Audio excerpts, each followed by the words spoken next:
Día 19 de junio. Los acontecimientos de ayer me habían advertido para estar dispuesta a encontrarme inevitablemente con lo peor. Pero el día de hoy aún no ha terminado y lo peor ya ha llegado. Calculando la hora en que Laura había ido ayer al lago, dedujimos que Anne Catterick debía haber aparecido en la caseta hacia las 2:30 de la tarde. Decidimos que hoy Laura iría al comedor a la hora del almuerzo para salir enseguida con cualquier excusa. Yo me quedaría para salvar las apariencias y me uniría a ella en cuanto pudiera hacerlo sin despertar sospechas. Si no surgía algún impedimento, este plan permitiría a Laura llegar al lago antes de las 2:30 y, cuando a mi vez yo me levantara de la mesa, yo podría esconderme en los pinares antes de las 3. El cambio de tiempo anunciado por el viento de la noche anterior se produjo efectivamente. Estaba lloviendo a cántaros cuando me levanté y el agua continuó cayendo hasta las 12. Cuando las nubes se disiparon, el cielo se volvió azul y el sol brilló de nuevo, prometiendo una tarde radiante. Quería averiguar qué pensaban hacer aquella tarde el conde y Sir Percival, pero no logré aquietar mi ansiedad en lo que respectaba a este último, pues nos dejó enseguida después del desayuno y salió al exterior a pesar de la lluvia. No nos dijo ni dónde iba ni cuándo volvería. Le vimos pasear por delante de la ventana equipado con sus botas altas y su impermeable, y eso fue todo. El conde pasó una mañana tranquila, sin salir de casa, unos ratos en la biblioteca y otros en el salón, tocando al piano fragmentos de obras musicales y canturreándolos. A juzgar por las apariencias, continuaba dominado por una faceta sentimental. Seguía silencioso y emotivo, suspirando lánguidamente, en la forma en que solo los hombres gordos saben hacerlo, a la menor oportunidad. Llegó la hora del almuerzo y Sir Percival no había regresado. El conde ocupó el asiento de su amigo en la mesa, devoró lastimosamente la mayor parte de una tarta anegada en crema y, cuando hubo terminado, nos explicó el porqué de su hazaña. La afición a las golosinas, señoras, es una inocente afición propia de mujeres y niños, dijo con dulces inflexiones de la voz y con la mayor ternura. Me gusta compartirlo con ellos. He aquí un nuevo lazo que me une a ustedes. Laura se levantó de la mesa al cabo de 10 minutos. Yo estuve tentada a acompañarla, pero si nos hubiéramos ido las dos juntas hubiéramos despertado sospechas. Y lo que es peor, si acudía Laura a la entrevista con Anne Catterick acompañada por otra persona desconocida para ella, teníamos todas las probabilidades de perder su confianza para no recuperarla jamás. Por tanto, esperé con tanta paciencia como pude hasta que el criado se dispuso a levantar la mesa. Cuando salí de la estancia no había señales ni en la casa ni fuera de ella de que Sir Percival hubiera regresado. Dije al conde, que sostenía un terrón de azúcar entre sus labios mientras la viciosa cacatúa trepaba por su chaleco para arrebatárselo. Madame Fosco, sentada enfrente, observaba las diversiones de su marido y del pájaro con tanta atención como si en su vida hubiese visto nada semejante. Al dirigirme hacia los pinares, tuve bien cuidado de mantenerme lejos de la ventana del comedor. No me vio nadie, ni nadie me siguió. Mi reloj marcaba las 3 menos cuarto. Una vez entre los árboles caminé deprisa hasta que hube pasado la mitad del pinar. Entonces se retardé el paso y empecé a moverme con mayor precaución, pero no veía a nadie, ni oía voz alguna. Poco a poco me acerqué a la caseta de los botes tanto que pude verla por su parte trasera. Me detuve y escuché. Luego seguí andando hasta llegar junto a ella, donde pude oír la conversación entre quienes estuvieran dentro. Pero nada interrumpía el silencio. Ni de cerca ni de lejos llegaba señal alguna de ser viviente. Después de deslizarme a lo largo de la pared trasera, primero hacia la derecha, luego hacia la izquierda, y no descubrir nada, me aventuré a llegar hasta la entrada y asomarme al interior. Dentro no había nadie. Llamé a Laura, primero en voz baja y luego más fuerte. Nadie me contestó, nadie acudió. A juzgar por lo que había visto y oído, la única criatura humana que se encontraba en los alrededores del pinar y del lago era yo. El corazón me latía con violencia, pero continué mis pesquisas. primero dentro de la caseta y luego en el suelo, frente a la entrada, para ver si algún rastro de Laura me indicaba que había acudido a la cita. En el interior no distinguía señal alguna de su presencia, pero fuera, delante de la entrada, pude ver el rastro de sus pasos en la arena. Descubrí huellas de 2 personas, unas grandes, que parecían ser de hombre, y otras pequeñas, de las que, al poner mis propios pies sobre ellas y viendo que tenían el mismo tamaño, no dudé que fuesen de Laura. Aquellas huellas se confundían precisamente frente a la caseta. Junto a una esquina, bajo la sombra del alero del tejado, vi un hoyo en la arena, hecho artificialmente, eso parecía indudable. Me fijé en él, pero enseguida retrocedí para tratar de seguir las huellas de los pasos hasta donde estos me llevasen. Me condujeron hasta la parte izquierda de la caseta, a lo largo de una franja de árboles. Calculo que a unos 200 o 300 metros de distancia. Después, el terreno arenoso no mostraba ningún rastro de huellas. Comprendiendo que las personas cuyo rastro seguía debían haber penetrado en los pinares por este sitio, yo también lo hice. Al principio no podía hallar sendero alguno, pero al fin descubrí una vereda apenas visible entre los árboles y la seguí. Durante cierto tiempo iba en dirección a la aldea, hasta que me detuve en un lugar en que mi sendero se cruzaba con otro. A ambos lados crecían espesas zarzas. Yo miraba el suelo dudando qué camino seguir, cuando vi que en una rama espinosa estaban enganchados hilos de flecos que podían ser de un chal. Al examinarlos de cerca comprobé que pertenecían al chal de Laura, y en el acto me encaminé por el segundo sendero. Al fin, y con gran alivio por mi parte, me condujo hasta la parte posterior de la casa. Digo para mi gran alivio, porque supuse que Laura, por algún motivo que yo ignoraba, había vuelto por aquellos vericuetos a casa antes que yo. Entré atravesando el patio y las dependencias. La primera persona que encontré en el zaguán fue a la ama de llaves, la señora Michelson. ¿Sabe usted?, le pregunté, ¿si Lady Glyde ha vuelto ya de su paseo? La señora ha vuelto hace un momento con Sir Percival, contestó la mujer. Me temo que haya sucedido algo serio, señorita Halcombe. El corazón se me heló. ¿No querrá usted decir que ha sucedido un accidente?, dije con voz temblorosa. No, gracias a Dios no es eso. Pero la señora subió corriendo a su cuarto y estaba llorando, y Sir Percival me ha ordenado avisar a Fanny de que antes de una hora debía abandonar esta casa. Fanny era la doncella de Laura, una muchacha buena y fiel, que estaba con ella hacía muchos años y que era la única persona de la casa con cuya lealtad y honradez podíamos contar. ¿Dónde está Fanny?, pregunté. En mi cuarto, señorita Halcombe. La pobre muchacha está desesperada y le he dicho que se tranquilice y que descanse un poco. Fui al cuarto de la señora Michelson y encontré a Fanny sentada en un rincón con su maleta a un lado y llorando amargamente. No pude explicarme la causa de su intempestivo despido. Sir Percival había ordenado que se le entregase el sueldo de un mes, en lugar de darle aviso con un mes de antelación y que se marchase. No había dicho por qué, ni le había reñido para nada. Le había prohibido que acudiera a su señora, y ni siquiera le permitía despedirse de ella aunque fuese un momento. Tenía que irse sin explicaciones ni despedidas, y hacerlo inmediatamente. Después de consolar como pude a la infeliz muchacha, le pregunté dónde pensaba pasar esta noche. Me dijo que iría a una posada del pueblo, cuya dueña era una persona respetable y conocida de la servidumbre de Blackwater Park.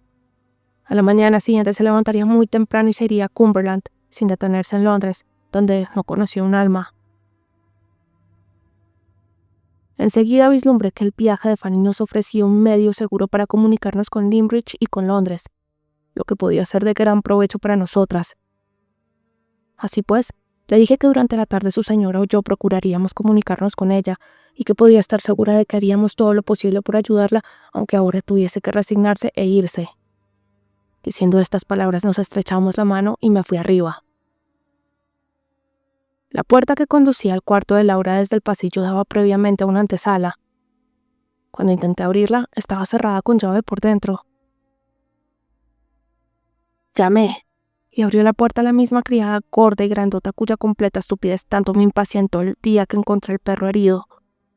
Desde entonces supe que se llamaba Margaret Porcher y que era la criada más torpe, tosuda y zafia de la casa.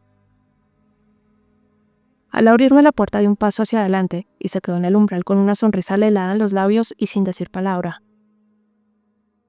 ¿Qué hace usted ahí en medio?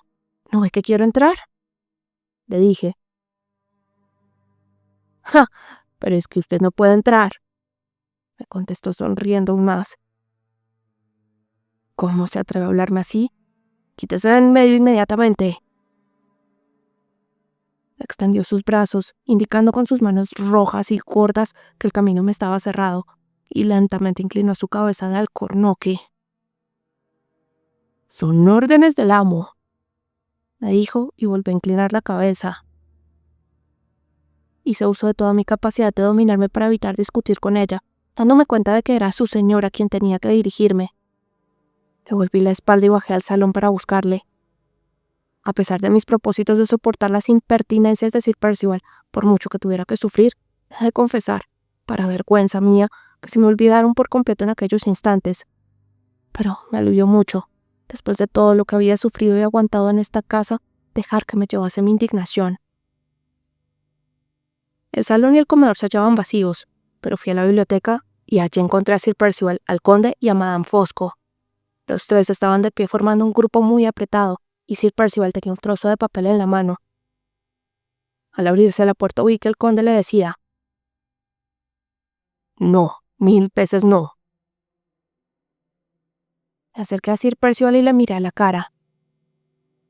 ¿He de creer, Sir Percival, que el cuarto de su mujer es una cárcel y que la criada es la carcelera?, pregunté. «Sí, eso es lo que tiene usted que creer», contestó. «Y tenga cuidado de que mi carcelera no tenga hoy trabajo doble y de que se convierta también en cárcel su propio cuarto. Tenga cuidado usted de cómo trata a su mujer y de cómo me amenaza a mí». No pude contener mi ira. En Inglaterra existen leyes que protegen a las mujeres contra la crueldad y los ultrajes. Si se atreve a rozar un solo cabello de Laura o a atentar contra mi libertad, suceda lo que suceda, apelaré a estas leyes. En lugar de contestarme, se volvió hacia el conde. «¿Qué le dije antes? ¿Qué dice usted ahora?», preguntó. «Lo mismo que antes», contestó el conde. «No». A pesar de la vehemencia de mi rabia, pude sentir, fijos en mi rostro, sus ojos imperturbables, fríos y acerados. Se apartaron de mí cuando el conde terminó su frase y dirigió a su mujer una mirada significativa. Inmediatamente Madame Fosco se acercó y habló a Sir Percival antes de que ninguno de los demás pudiésemos pronunciar una palabra. «Tenga la amabilidad de escucharme unos instantes», dijo con su voz helada y clara. «Quiero agradecerle, Sir Percival, su hospitalidad y quiero rehusar aceptarla por más tiempo. Yo no puedo permanecer en esta casa en la que se trata a las señoras como ha tratado hoy a su mujer y a la señorita Halcombe». Sir Percival retrocedió un paso y se quedó mirándola mudo de asombro. La declaración que acababa de escuchar, declaración que tanto él como yo sabíamos que Madame Fosco jamás se hubiera atrevido a hacer sin el consentimiento de su marido, pareció dejarlo petrificado de asombro. El conde, inmóvil, contemplaba a su mujer con muestras de la más entusiasta admiración. «Es sublime», se dijo a sí mismo. Luego se acercó a ella y puso su brazo en el suyo. «Estoy a tus órdenes, Eleanor», continuó, en un tono de serena dignidad que nunca le había conocido hasta entonces. «Y a las órdenes de la señorita Halcombe, si me hace el honor de aceptar el apoyo que yo puedo ofrecerle». «¡Demonio! Pero, ¿qué significa esto?», gritó Sir Percival viendo que el conde Fosco se dirigía tranquilamente hacia la puerta dando el brazo a su mujer. «En otras ocasiones sé bien qué significa lo que hago, pero ahora hago lo que dice mi mujer», replicó el impenetrable italiano. «Por una vez hemos cambiado de papeles, Percival. El criterio de Madame Fosco es el mío, Sir Percival arrugó furioso el papel que tenía entre las manos y se situó entre el conde y la puerta. «Haga lo que quiera», rugió en voz baja, casi susurrando y con rabia contenida. «Y aténgase a las consecuencias». Con estas palabras salió de la biblioteca. Madame Fosco miró a su marido interrogativamente. Se marchó bruscamente. «¿Qué querrá decir eso?», preguntó. «Eso significa que entre tú y yo hemos conseguido que entre en razón el hombre de peor carácter de toda Inglaterra», contestó el conde. «Esto quiere decir, señorita Halcombe, que Lady Glyde se ha librado de una odiosa indignidad y usted de que se repita este imperdonable insulto. Le ruego acepte el testimonio de mi admiración por su valiente conducta en un momento decisivo». «Muy sincera admiración», repitió el conde. Sentí agotadas mis fuerzas para seguir resistiendo con la misma firmeza con que había resistido las injurias y las ofensas, sostenida por la indignación. Mi febril ansiedad por ver a Laura y el sentimiento de mi propio desamparo y mi ignorancia por todo lo sucedido en la caseta de los botes me oprimían con su insoportable peso. Traté de cubrir las apariencias hablando con el conde y su mujer en el mismo tono en que ellos me hablaban, pero las palabras se tropezaban al salir de mis labios, se me cortaba la respiración, mis ojos miraban en silencio con ansia hacia la puerta. El conde comprendió mi nerviosismo, la empujó y salió fuera, y la cerró tras de sí. Al mismo tiempo, de la escalera llegó el ruido de las fuertes pisadas de Sir Percival que bajaba. Oí cuchichear a los dos en el vestíbulo mientras Madame Fosco me aseguraba, en su estilo frío, convencional, que la alegraba, por el bien de nosotras, que la conducta de Sir Percival no les hubiera obligado a su marido y a ella a abandonar Blackwater Park. Antes de que terminase su discurso, el murmullo de voces cesó, se abrió la puerta y apareció el conde. «Señorita Halcombe», dijo, «tengo una verdadera satisfacción en comunicarle que Lady Glyde es otra vez dueña de su propia casa. Me figuré que preferiría usted escuchar esta grata noticia de mí que de boca de Sir Percival, y por eso he vuelto expresamente para decírselo». «Admirable delicadeza», exclamó la condesa Fosco, devolviendo a su marido su tributo de admiración, en la misma moneda y en el mismo estilo del propio conde. Este sonrió y se inclinó como si el cumplido proviniera de un desconocido ceremonioso, y se hizo a un lado para dejarme libre el paso. Sir Percival seguía en el vestíbulo. Cuando yo me precipitaba hacia la escalera, le oí llamar impacientemente al conde para que saliera de la biblioteca. «¿Qué está usted esperando?», dijo. «Necesito hablarle». «Y yo necesito tiempo para reflexionar por mi cuenta», contestó el otro. «Espere hasta más tarde, Percival. Espere hasta más tarde». Ni él ni su amigo añadieron más. Yo llegué arriba y corrí por el pasillo. En mi apresuramiento y agitación dejé la puerta de la antesala abierta, pero cerré la del dormitorio en cuanto estuve en él. Laura estaba sentada al extremo del cuarto. Sus brazos lánguidos reposaban sobre la mesa y su rostro se ocultaba entre las manos. Al verme, se levantó dando un grito de alegría. «¿Cómo has conseguido venir? ¿Quién te dio permiso? ¿No sería Sir Percival?». La ansiedad por escuchar lo que me iba a decir me invadía y no pude contestarle, sino hacerle preguntas por mi parte. Pero la preocupación de Laura por saber lo que había sucedido abajo era tan arrolladora que no pude resistirla. Siguió repitiendo sus preguntas con insistencia. «El conde, por supuesto», le contesté impaciente. «¿Quién tiene más influencia en esta casa?». Me detuvo con un gesto de desagrado. «No hables de él», exclamó. «El conde es el ser más ruin de los hombres. El conde es un miserable espía». Antes de que pudiéramos decir otra palabra, nos interrumpieron unos golpecitos suaves en la puerta del dormitorio.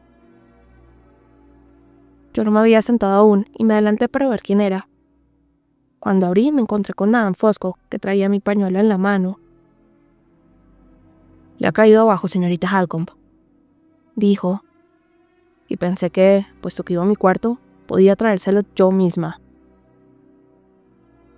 Su rostro, ordinariamente pálido, Estaba cubierto de una lividez cadavérica que me dejó pasmada. Sus manos, tan firmes y seguras siempre, temblaban con violencia y sus ojos miraban con fiereza detrás de mí. Estaban clavados en Laura. Había estado escuchando antes de llamar. Lo vi en su rostro blanco y en sus manos temblorosas. Lo vi en la mirada que dirigió a Laura. Después de esperar un instante, me dio la espalda en silencio y se alejó con lentitud. Cerré de nuevo la puerta. Oh, Laura, Laura. Las dos tendremos que maldecir el día en que has llamado espía al conde Fosco. Tú también lo hubieras llamado así, Marian, si supieras lo que yo. Anne Catherick tenía razón. Ayer hubo una tercera persona que nos espió. Y esa tercera persona era... ¿Estás segura de que era el conde? Tengo la absoluta certeza de ello. Él fue el espía de Sir Percival. Él fue quien informó de todo. Y por él ha estado toda la mañana mi marido al acecho de Anne Catherick y de mí. ¿Han descubierto a Anne? ¿La viste en el lago? No. Se salvó porque se mantuvo lejos de la caseta. Cuando yo llegué allí, no encontré a nadie. ¿Y luego? ¿Y luego? Entré y me senté unos minutos, pero mi impaciencia me obligó a levantarme y a dar unas vueltas por los alrededores. Cuando salí, creí distinguir en la arena algunas huellas junto a la puerta y descubrí una palabra escrita en grandes letras que decía «Busca». Y removiste la arena y dejaste un pequeño hoyo. ¿Cómo lo sabes, Marian? Porque yo misma vi el hoyo cuando fui en tu busca. Pero sigue. Sí, quité la arena de la superficie y enseguida encontré un trozo de papel escondido bajo la arena, con unas líneas escritas y firmado con las iniciales de Anne Catherick. ¿Dónde está el papel? Me lo ha quitado Sir Percival. ¿No puedes recordar lo que decía? ¿Me lo podrías repetir ahora? Su sentido sí, Marian. Era muy breve. Tú lo hubieras repetido palabra por palabra. Trata de decirme cuál era el sentido, antes de que sigamos. Me lo dijo y lo reproduzco aquí exactamente como ella me lo repitió. Ayer me vieron con usted. Nos descubrió un hombre viejo, alto y obeso, y tuve que correr para librarme de él. No fue lo bastante ligero para alcanzarme y me perdió de vista entre los árboles. No me atrevo a volver hoy aquí a la misma hora. Estoy escribiendo y escondiendo este papel entre la arena a las 6 de la mañana para advertirla. Cuando volvamos a hablar próximamente del secreto de su malvado esposo, tenemos que hacerlo sin correr peligros, y si no, no podremos hablar de ningún modo. Tenga paciencia, le prometo que volverá a verme y que será pronto. A.C. La referencia al hombre viejo, alto y obeso, Laura estaba segura de repetir las palabras exactas, no dejaba lugar a duda de quién era el intruso. Me acordé de que yo misma había dicho a Sir Percival el día anterior y en presencia del conde que Laura había ido al lago a buscar su broche. Según todas las apariencias, él la siguió hasta allí para darle cuenta, servicial como siempre, de que la firma del documento se había aplazado, enseguida de haberme comunicado en el salón aquel cambio en los planes de Sir Percival. En este caso no pudo haber llegado al lago antes del momento en que Anne Catherick lo descubrió. El sospechoso apresuramiento con que se separó de Laura, sin duda, alentó su infructuosa tentativa de seguirla. No pudo haber oído nada de la conversación que habían mantenido. Cotejando la distancia que había entre la casa y el lago y la hora en que él me dejó en el salón, con la hora en que estuvieron hablando Laura y Anne Catherick, llegamos a considerar que al menos este hecho se presentaba como indudable. Una vez que sacamos algo parecido a una conclusión, la siguiente pregunta que despertaba mi interés era saber qué había descubierto Sir Percival después de que el conde le proporcionó su información. ¿Cómo fue que te quitó la carta?, le pregunté. ¿Qué hiciste con ella cuando la encontraste en la arena? Después de leerla una vez, contestó. Entré en la caseta y me senté para leerla de nuevo.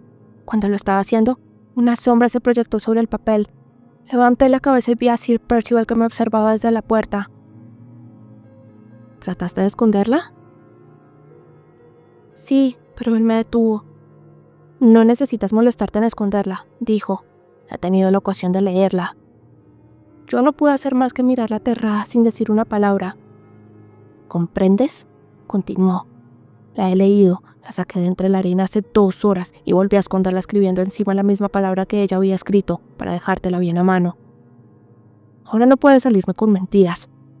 Ayer viste a Anne Catterick en secreto y en este momento tienes su carta entre las manos. Aún no la he pescado a ella, pero te he pescado a ti. Tome esa carta. Se detuvo cerca de mí. Yo estaba a solas con él. ¿Qué querías que hiciera, Marian? Le di la carta. ¿Qué te dijo cuando se la diste? Al principio no dijo nada, me cogió el brazo y me llevó fuera de la caseta, mirándose alrededor como temeroso de que alguien nos viese. Luego me apretó el brazo con su mano y murmuró a mi oído. ¿Qué te dijo ayer Anne Catterick? Quiero que me lo repitas palabra por palabra, del principio a fin. ¿Se lo contaste? Estaba sola con él, Marian. Su mano cruel me magullaba el brazo. ¿Qué podía hacer? ¿Tienes aún la marca en tu brazo? Enséñamela. ¿Para qué quieres verla? Quiero verla, Laura, porque nuestra paciencia debe terminar hoy y empezar nuestra resistencia. Esta señal es un arma que esgrimiremos contra él. Déjame verla ahora. Tal vez tenga que hablar de ella bajo juramento. Oh, Marian, no me mires así. No hables de ese modo. Ahora no me duele. Déjame verla. Me mostró las señales. En aquellos momentos yo no era capaz de sentir lástima, llorar o estremecerme al verlas. Se dice que o somos mejores que los hombres o peores. Si en aquel momento yo había conocido la tentación que algunas mujeres han encontrado en su camino y que las ha hecho peores, gracias a Dios la esposa de Sir Percival no pudo leer nada de ello en mi rostro. Esta criatura dulce, inocente y afectuosa creyó que yo sentía miedo y compasión por ella, y no se le ocurrió otra cosa. Marian, no lo tomes tan en serio, dijo ingenuamente y se cubrió el brazo. Ya no me duele. Intentaré no tomarlo en serio por ti, Laura. Está bien. ¿Y le dijiste todo lo que te había contado Anne Catterick? Sí, todo. Él insistió y yo estaba con él. No pude ocultarle nada. ¿Dijo algo cuando terminaste? Me miró y se rió con una expresión burlona y amarga. Te he dicho todo hasta el final. Dije. ¿Lo oyes? Todo hasta el final. Le aseguré solemnemente que le había contado todo cuanto sabía y me contestó: No, tú sabes más de lo que has querido decirme. ¿No me lo dices? Pues lo dirás. Y si no consigo hacerte hablar aquí, lo conseguiré cuando estemos en casa. Me condujo por el sendero desconocido a través de los pinares, por donde yo no podía esperar encontrarte, y no dijo palabra hasta que nos acercamos a casa. Entonces se contuvo y dijo: ¿Querrás aprovechar otra oportunidad si te la doy? ¿Cambiarás de idea y me lo dirás todo? Yo no pude hacer otra cosa que repetirle lo que le había dicho antes. Maldijo mi obstinación, siguió por el camino y me condujo hasta la casa. No me engañarás, me dijo. Tú sabes más de lo que quiero decir. Te haré contarme tu secreto y también haré que me lo cuentes a hermana tuya. Se acabaron los cotilleos y las intrigas entre ustedes. No se volverán a ver hasta que me hayas confesado la verdad. Desde ahora te vigilaré día y noche hasta que decidas hablar. Estuvo sordo a todo lo que le decía. Me llevó directamente a mi cuarto. Allí estaba Fanny, ocupada en un trabajo que le había dado, y él le ordenó que saliese en el acto. Tendré buen cuidado de que no se mezcle usted en la conspiración. Le dijo: Hoy mismo dejará usted esta casa. Si su señora necesita una doncella, yo mismo se la elegiré. Me empujó al interior del cuarto, cerró la puerta con llave y envió a esa mujer desalmada para que me vigilase. María, te aseguro que hablaba y actuaba como un loco. Tal vez no lo entiendas, pero te aseguro que era así. Sí, lo entiendo, Laura. Está loco con los tormentos de su mala conciencia. Cada una de tus palabras me convencen más de que Anne Catterick te dejó ayer cuando estabas a punto de descubrir el secreto que hubiera podido ser la perdición de tu vil marido. Y él cree que lo has descubierto. Nada de lo que digas o hagas podrá quietar esa desconfianza de su mala conciencia o convencer a su falsía de la veracidad de tus palabras. No digo eso para asustarte, querida mía. Lo digo para que abras los ojos y te des cuenta de tu situación y te convenzas de que hay necesidad apremiante para que me dejes actuar y protegerte lo mejor que pueda mientras la suerte está de nuestra parte. El apoyo del conde Fosco ha hecho que yo pueda verte ahora, pero mañana puede reparárnoslo. Sir Percival ha despedido a Fanny porque es una muchacha despierta y te desleal, y para sustituirla ha elegido una mujer a quien tú no has dedicado especial cuidado y cuya inteligencia obtusa la hace comparable al perro que guarda la puerta de la casa. Es imposible decir a qué medidas violentas recurrirá ahora si no nos aprovechamos de cuantas oportunidades se nos presenten mientras tengamos libertad. ¿Qué podemos hacer, Marian? Dios mío, si pudiéramos al menos dejar esta casa para no volver jamás en ella. Escucha, Laura, ten la seguridad de que no estás del todo desamparada mientras yo esté contigo. Quiero pensar así, lo pienso así. De todos modos, no te olvides de la pobre Fanny por ocuparte de mí. También ella necesita ayuda y consuelo. No me olvidaré. Estuve con ella antes de subir y hemos quedado en vernos esta noche. Las cartas no están seguras en el buzón de Blackwater y tengo que escribir 2, por tu bien, y que no pasarán por otras manos que las de Fanny. ¿Qué cartas? Primero pienso escribir Laura al socio del señor Gilmore, que se ha ofrecido para ayudarnos si surgen circunstancias nuevas. Con lo poco que sé de leyes, estoy segura de que protegen a la mujer contra los malos tratos que te ha inferido hoy ese canalla. No voy a contarle nada sobre Anne Catterick porque no puedo darle informaciones concretas. Pero el abogado tiene que saber de esas magulladuras de tu brazo y de la violencia que se ha cometido contigo en este cuarto. Debe saberlo, y antes de que lo haga por seguro, no me acostaré esta noche. Piensa en el riesgo que hay, Marian. Yo parto de que hay riesgo. Sir Percival lo teme más que tú. El temor a la sola idea de correr el riesgo le hará retroceder mejor que cualquier otra cosa. Mientras decía esto me levanté, pero Laura intentó convencerme de que no la dejase sola. Vas a desesperarle, dijo, y nuestra situación será 10 veces más peligrosa. Sentí que sus palabras encerraban una verdad descorazonadora, pero no me atreví a reconocerlo ante Laura. En nuestra espantosa situación la única posibilidad y la única esperanza que teníamos era la de correr los peores riesgos. Se lo dije con palabras cautelosas. Suspiró con amargura y no me contestó nada. Tan solo me preguntó sobre la segunda carta que pensaba escribir. Es para el señor Farley, dije. Tu tío es tu más cercano pariente y el cabeza de familia. Debe intervenir y puede hacerlo. Laura movió la cabeza con tristeza. Sí, continué. Tu tío es un hombre débil, egoísta y superficial, lo sé, pero no es Sir Percival Glyde, ni tiene un amigo que sea semejante al conde Fosco. No espero nada ni de su ternura ni de su amabilidad, ni para ti ni para mí, pero algo hará para asegurarse de su propia tranquilidad y no alterar su vida. Déjame tan solo persuadirle de que su intervención en estos momentos le salvará de inevitables molestias, responsabilidades y desventuras, y por su propio beneficio se tomará algunas molestias. Sé cómo hay que tratar con él. Ha tenido cierta experiencia, Laura. Si pudieras convencerle de que me dejara volver a Limerick durante algún tiempo y estar tranquilamente allí contigo. Marian, podría casi ser tan feliz como antes de casarme. Estas palabras me mostraron otro camino a seguir. ¿Sería posible colocar a Sir Percival entre la alternativa de exponerse al escándalo de un procedimiento legal por su forma de tratar a su mujer y la de permitir a esta que se separase de él por un tiempo con el pretexto de hacer una visita a su tío? De ser así, ¿se podría esperar que accediese a esta última solución? Era dudoso, más que dudoso. Y no obstante, por desesperada que se presentara esta alternativa, ¿no valdría la pena llevarla a cabo? Resolví probarlo, francamente perpleja por no saber qué otra cosa podía hacerse. Tu tío sabrá este deseo tuyo, dije a Laura, y también solicitaré la opinión del abogado respecto a ello. Quizá conseguiremos algo bueno, y espero que así sea. Diciendo esto me levanté de nuevo, y de nuevo intentó Laura hacer que me quedase. No me dejes sola, dijo ansiosa. El papel está sobre el escritorio. Puedes escribir aquí. Me costó mucho negarme a ello, a pesar de que lo hacía por su interés.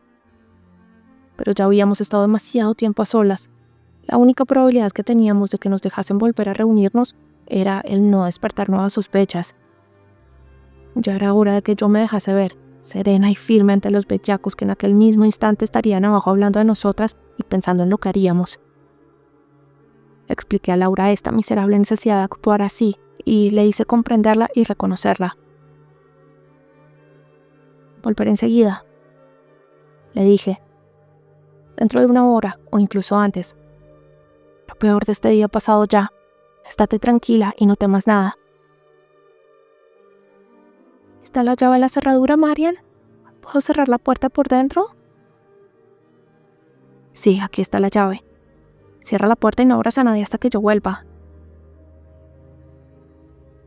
Le di un beso y salí. Me alejaba por el pasillo cuando escuché con alivio el ruido de la llave en la cerradura y supe que la puerta estaba bajo su dominio. Cuando estuve en el rellano de la escalera, la puerta cerrada de Laura me sugirió la idea de cerrar también con llave la de mi cuarto mientras estuviese fuera de él. Mi diario estaba a salvo con otros papeles en el cajón del escritorio, pero los útiles de escribir. Mi sello con un dibujo convencional de 2 palomas bebiendo del mismo cáliz y algunas hojas de papel secante en que se veían las huellas de las últimas líneas que escribí en estas páginas anoche, estaban al alcance de cualquiera. Trastornada por las sospechas que habían hecho presa de mí, cosas de tan pequeña importancia como estas me parecían demasiado peligrosas para dejarlas sobre el escritorio. Incluso el cajón cerrado con llave me pareció poco seguro, si no me impedía que nadie se le acercase en mi ausencia. No encontré indicio alguno de que alguien hubiese entrado en mi habitación mientras yo había estado hablando con Laura. Mis útiles de escribir se hallaban desparramados sobre la mesa como de costumbre, pues la criada tenía órdenes expresas de no tocarlos. Lo único que llamó mi atención fue que el sello estaba colocado en la bandeja donde yo tenía plumas y el lacre. No formaba parte de mis desordenadas costumbres, siento decirlo, ponerlo allí, y tampoco recordaba haberlo hecho. Pero, por otra parte, no pude recordar dónde lo había dejado, y dudé si por una vez no lo había puesto mecánicamente en su sitio. Así que me abstuve de añadir una nueva preocupación, por insignificante que fuera, a las muchas que los acontecimientos de aquel día me habían ya proporcionado. Cerré la puerta con llave, me la metí en el bolsillo y bajé la escalera. Madame Fosco se hallaba sola en el vestíbulo, contemplando el barómetro. «Sigue descendiendo», dijo. «Temo que nos espera más lluvia». Su rostro había recuperado su expresión y color habituales, pero la mano con que señalaba la aguja del barómetro le temblaba aún. ¿Habría contado ya a su marido que había oído a Laura llamarlo espía ante mí? Una fuerte sospecha de que se lo había dicho, un irresistible temor, impreciso y por eso más arrollador aún, a las consecuencias que pudieran derivarse de ello. Una absoluta convicción, basada en pequeños detalles que solo las mujeres descubrimos unas en otras, de que Madame Fosco, a pesar de toda su corrección exterior, tan bien aprendida, no perdonó nunca a su sobrina que se hubieran interpuesto inocentemente entre ella y las 10.000 libras. Todo esto se agolpó en un instante en mi cabeza y me obligó a hablar, con la vana esperanza de utilizar mi influencia y mi poder de persuasión en atenuar la ofensa causada por Laura.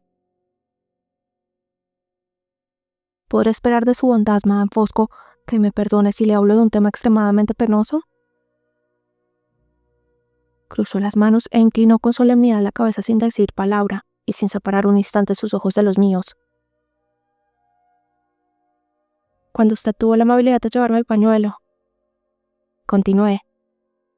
Temo mucho, muchísimo, que accidentalmente oyese usted algo que dijo Laura, algo que no soy capaz de repetir y que no intento siquiera disculpar. Solo me permite esperar que no lo haya considerado de suficiente importancia como para habérselo repetido al conde. No lo consideré de importancia alguna, me contestó Madame Fosco con tajante prontitud. Pero, añadió, volviendo al instante a su estilo glacial, no tengo secretos para mi marido, incluso cuando se trata de naderías. Cuando hace un momento él observó mi disgusto, era mi penosa obligación decirle el porqué de él, y le digo francamente, señorita Halcombe, que lo he hecho. A pesar de que yo estaba preparada para oírlo, sentí escalofríos cuando pronunció las últimas palabras. Déjeme suplicarle con toda el alma, Madame Fosco. Déjeme rogarle al conde comprensión ante la triste situación en que se encuentra mi hermana. Habló así cuando se sentía herida por el insulto y la injusticia de que su marido la hizo víctima, y no era ella misma la que pronunció aquellas irreflexivas palabras. ¿Puedo esperar que se las perdonen ustedes con tolerancia y generosidad? Puede tener la completa seguridad, dijo detrás de mí la serena voz del conde. Se nos había acercado con su andar silencioso, saliendo de la biblioteca con un libro en la mano. Cuando Lady Clyde me dedicó aquellas precipitadas palabras, prosiguió el conde, cometió conmigo una injusticia que lamento y perdono. No volvamos jamás a este tema, señorita Halcombe, y tratemos de olvidarlo desde este instante. Es usted muy amable y me ha proporcionado un alivio indecible, dije. Quise continuar, pero sus ojos se fijaban en mí. Su sonrisa implacable, que lo ocultaba todo, flotaba dura e inmutable en su rostro ancho y terso. Mi desconfianza en su insondable falsedad, el sentimiento de mi propia humillación, el rebajarme hasta intentar la reconciliación con él y con su mujer, me trastornaban y atormentaban de tal modo que las palabras que iba a decirle murieron en mis labios, y quedé frente a él en silencio. Les ruego de rodillas que no diga nada más, señorita Halcombe. Estoy sinceramente apenado de que haya creído usted necesario hablar de ello. Con esta cortés explicación cogió mi mano. Dios mío, cuánto me desprecio a mí misma. De qué poco consuelo me sirve pensar que lo soporté por el bien de Laura. Cogió mi mano y la llevó a sus labios ponzoñosos. Jamás hasta aquel instante me había dado cuenta de todo el horror que me producía. Esta leve familiaridad hizo hervir mi sangre como si fuese el insulto más grande que un hombre podía inferirme. Sin embargo, quise ocultarle mi disgusto y traté de sonreír. Yo, que en otros tiempos despreciaba profundamente el disimulo en otras mujeres, fui tan falsa como la peor de ellas, tan falsa como el Judas cuyos labios rozaron mi mano. No hubiera podido conservar el humillante dominio de mí misma. Lo único que me redime en mi propia estimación es saber que no hubiera podido hacerlo. Si él hubiera seguido fijando en mí sus ojos. Pero los celos de tigresa que se apoderaron de su mujer me salvaron y distrajeron su atención en el mismo instante en que se apoderó de mi mano. Los ojos de ella, fríos y azules, brillaron. Sus mejillas pálidas y flácidas se encendieron. En un instante se había rejuvenecido varios años. «Conde», dijo, «tus modales extranjeros no los pueden entender las mujeres inglesas». «Perdóname, ángel mío.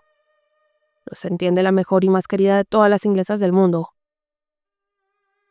Con estas palabras dejó caer mi mano y, sin inmutarse, llevó a sus labios las de su mujer. Subí corriendo las escaleras para refugiarme en mi cuarto. Si hubiese tenido tiempo para pensar, al estar por fin sola, mis propios pensamientos me hubieran hecho sufrir amargamente. Pero no tenía tiempo para ello.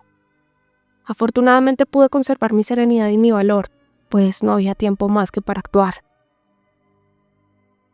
Aún estaban por escribir las cartas al abogado y al señor Farley, y sin vacilar ni un minuto me senté para dedicarme enseguida a esta tarea. No estaba agobiada por una multitud de posibilidades entre las que escoger. No podía contar con nadie, por lo pronto, sino conmigo misma. Si el Percival no tenía a los alrededores ni amigos ni parientes cuya intervención pudiera yo buscar. Mantenía relaciones frías y en ciertos casos francamente malas con las familias de su mismo rango y situación que vivían en la vecindad. Nosotras dos no teníamos ni padre ni hermanos que pudiesen acudir en nuestro auxilio. No había otra solución sino escribir aquellas 2 cartas por dudosos que se presentaran sus resultados, o perjudicarnos ambas haciendo imposible toda negociación en el futuro si nos escapábamos en secreto de Blackwater Park. Solo el peligro personal más inminente podría justificarnos si aceptáramos este segundo camino. Para empezar, se debía intentar conseguir algo con las cartas, y las escribí. Al abogado no le dije nada respecto a Anne Catherick, porque, como le había mencionado a Laura, Este tema estaba relacionado con un misterio que aún no podíamos explicar, y hablar de él a un jurista sería inútil. Dejé que el corresponsal achacara la incalificable conducta de Sir Percival a dificultades económicas recientes, y tan solo le pregunté sobre los procedimientos legales que pudieran utilizarse para proteger a Laura en el caso de que su marido se negase a permitirle abandonar provisionalmente Blackwater Park para volver conmigo a Limbridge. Le indicaba que se dirigiese al señor Farley para detallar el modo de arreglarlo, y le aseguraba que escribía con la autorización de Laura. Terminaba la carta rogándole que actuase en su nombre, empleando todos los medios de que disponía y sin perder tiempo, si era posible. Luego me ocupé de la carta al señor Farley. Apelé a él en los términos que había mencionado a Laura, como los más idóneos para obligarlo a tomar molestias. Incluí en el sobre la copia de mi carta al abogado para demostrar la gravedad del caso, y le presenté nuestra instalación en Limbridge como el único medio que pudiera alejar el peligro y que el desastre de la situación actual de Laura afectase tanto a su tío como a ella misma en un futuro ya no muy remoto. Cuando terminé, cerré los sobres y escribí direcciones. Volví al cuarto de Laura para decirle que las cartas estaban escritas. ¿Te ha molestado alguien?, le pregunté cuando me abrió la puerta. Nadie ha llamado, dijo, pero he oído a alguien en la antesala. ¿Un hombre o una mujer? Una mujer. Oí el frufru de su vestido. ¿Como el de la seda? Sí, como el de la seda. Era evidente que Madame Fosco había estado espiando desde fuera. El daño que ella misma pudiese hacer no podía asustarnos, pero el que pudiera ocasionar como instrumento dócil en manos de su marido era demasiado grande para pasarlo por alto. ¿Qué fue del frufru de la seda cuando ya no lo viste en la antesala?, le pregunté. ¿Lo viste seguir a lo largo del pasillo, junto a tu pared? Sí, estuve escuchando y lo vi como tú dices. ¿A dónde se dirigía? Hacia tu cuarto. Volví a reflexionar. Yo no había oído nada, pero me hallaba profundamente absorta en escribir las cartas, y lo hice con una pluma gruesa que rechina y rasga el papel. Era más probable que Madame Fosco hubiera oído el rechinar de mi pluma que yo el frufru de su falda. Una razón más, si la necesitase, para no confiar mis cartas al buzón del vestíbulo. Laura me vio pensar. Más dificultades, dijo con cansancio. Más dificultades y más peligros. No hay peligros, le contesté. Quizá alguna pequeña dificultad. Estoy pensando cuál será el modo más seguro de hacer llegar a manos de Fanny estas 2 cartas. ¿De verdad las has escrito? Oh, Marian, no te arriesgues, por favor, no te arriesgues. No temas. Déjame pensar. ¿Qué hora es? Eran las 6 menos cuarto. Tenía tiempo de llegar hasta la posada del pueblo y estar de vuelta antes de la cena. Si esperaba el anochecer, tal vez no hallaría otra oportunidad de salir de casa sin ser vista. Vuelve a encerrarte con llave, Laura, le dije. Y no te preocupes por mí.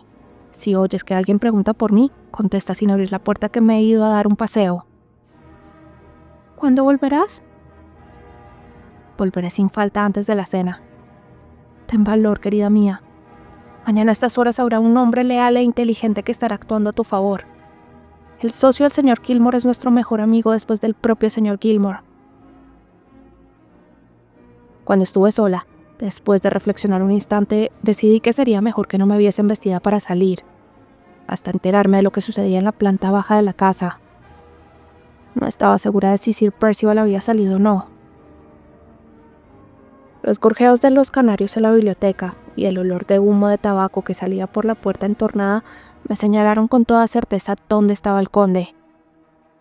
Al pasar junto a la puerta volví la cabeza y, con gran sorpresa por mi parte, vi que estaba exhibiendo las habilidades de sus pájaros ante el ama de llaves con su habitual amabilidad ceremoniosa.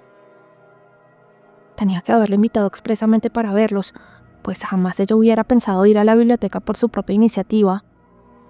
Las más insignificantes acciones de aquel hombre ocultaban siempre un propósito recóndito. ¿Cuál sería en aquella ocasión? No tenía tiempo de averiguar sus motivos. Busqué a Madame Fosco y la encontré describiendo su círculo favorito alrededor del estanque. No estaba segura de cómo me recibiría después de su estallido de celos, ni qué había sido la causa hacía unas pocas horas. Pero su marido tuvo tiempo de amansar sus ímpetus, y ahora la condesa me habló con la misma cortesía de siempre. Mi único objeto al dirigirme a ella era averiguar si sabía dónde podía estar Sir Percival. No me decidí a preguntárselo directamente, y después de algunos rodeos por ambas partes, me dijo al fin que había salido. ¿Qué caballo has sacado?, le pregunté con indiferencia. Ninguno, contestó. Salió hace 2 horas a pie. Según creía entender, ha ido a hacer nuevas indagaciones sobre esa mujer llamada Anne Catterick. Parece hallarse desmesuradamente preocupado por dar con ella. ¿Sabe usted por casualidad si realmente es una loca peligrosa, señorita Halcombe? No lo sé, condesa. ¿Entra usted en casa? Sí, eso pienso. Creo que pronto será hora de vestirse para la cena. Entramos juntas. Madame Fosco se dirigió a la biblioteca y cerró la puerta. Me apresuré a subir para coger mi sombrero y mi chal. Cada instante era preciso si tenía que ver a Fanny en la posada y estar de vuelta a la hora de cenar. Cuando volví a cruzar el vestíbulo estaba vacío, y el canto de los pájaros en la biblioteca había cesado. No podía detenerme a hacer nuevas investigaciones. Tan solo me aseguré de que tenía libre el camino de salida con las 2 cartas bien guardadas en mi bolsillo. Camino del pueblo, me preparé para un posible encuentro con Sir Percival. Mientras tuviera que enfrentarme con él a solas, estaba segura de no perder mi presencia de ánimo. Toda mujer que está convencida de su ingenio puede encararse con un hombre que no lo está de su temperamento. Yo no temía a Sir Percival como al conde. En lugar de inquietarme al conocer el motivo de su salida, me había sentido aliviada.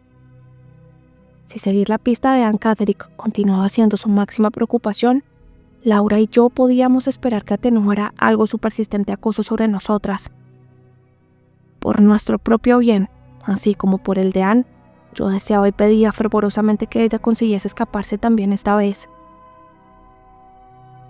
Estuve caminando tan deprisa como el calor me permitía, hasta que llegué al cruce de la carretera que conducía al pueblo. Miraba de cuando en cuando atrás para comprobar que nadie me seguía. En todo el camino no vi nada a mis espaldas, salvo un carro vacío. Sus pesadas ruedas producían un ruido que acabó por impacientarme, y cuando vi que también había entrado en la carretera del pueblo, me detuve para dejarle pasar y no oír más su ruido. Al fijarme en él con más atención, creí descubrir los pies de un hombre que lo seguían detrás. El carretero iba adelante, al lado de sus caballos. La parte de la carretera que yo acababa de pasar era tan estrecha que el carro que se me acercaba rozaba los árboles y matorrales por ambos lados del camino. Tenía que esperar hasta que pasase junto a mí para comprobar la exactitud de mi impresión. Aparentemente me había equivocado, porque cuando pasó el carro, el camino detrás de él quedó completamente vacío. Llegué a la posada sin encontrar ni a Sir Percival ni nada más en la carretera, y me alegré mucho de ver que la dueña había recibido a Fanny con la mayor amabilidad. La muchacha tenía un cuarto para descansar, alejado del barullo de la taberna, y un dormitorio limpio situado arriba de las escaleras. Al verme se puso a llorar, y, pobre criatura, me dijo con toda razón que era horrible que lo hubieran echado de la calle como si hubiera cometido una imperdonable falla, cuando nadie podía reprocharle nada, ni siquiera su señor, que era quien la había despedido.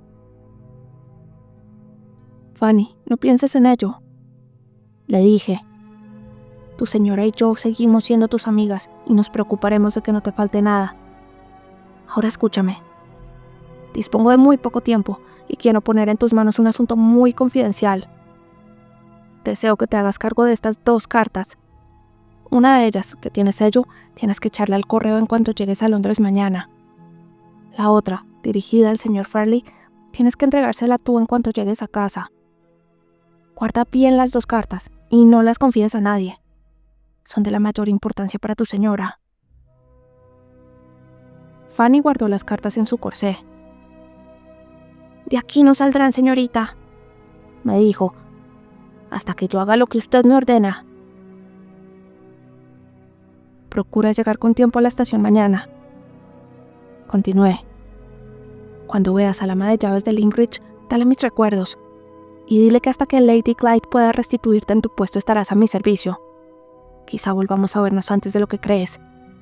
Así que anímate y no pierdas mañana el tren de las 7. Gracias, señorita, muchas gracias. Se le ensancha aún al corazón al volver a oír su voz.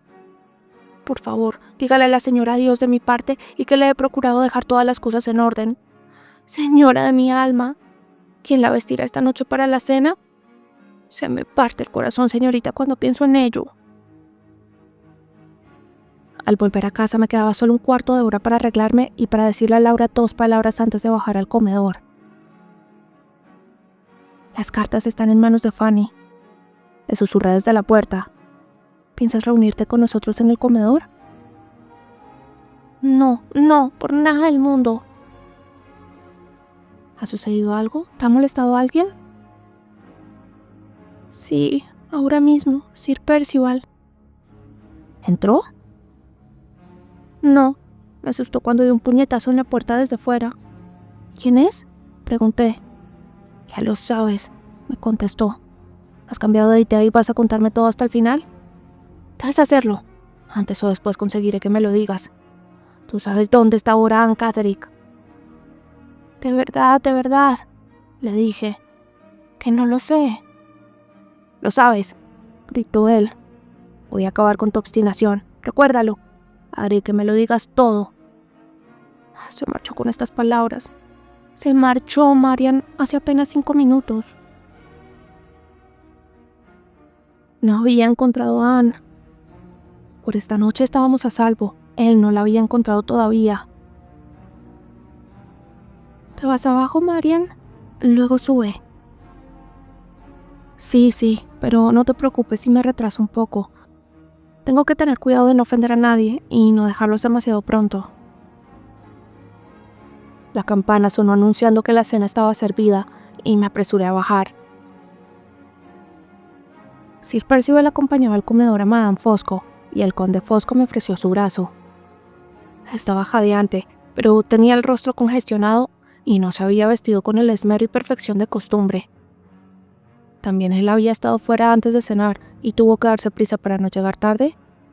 ¿O simplemente le molestaba el calor algo más que otras veces?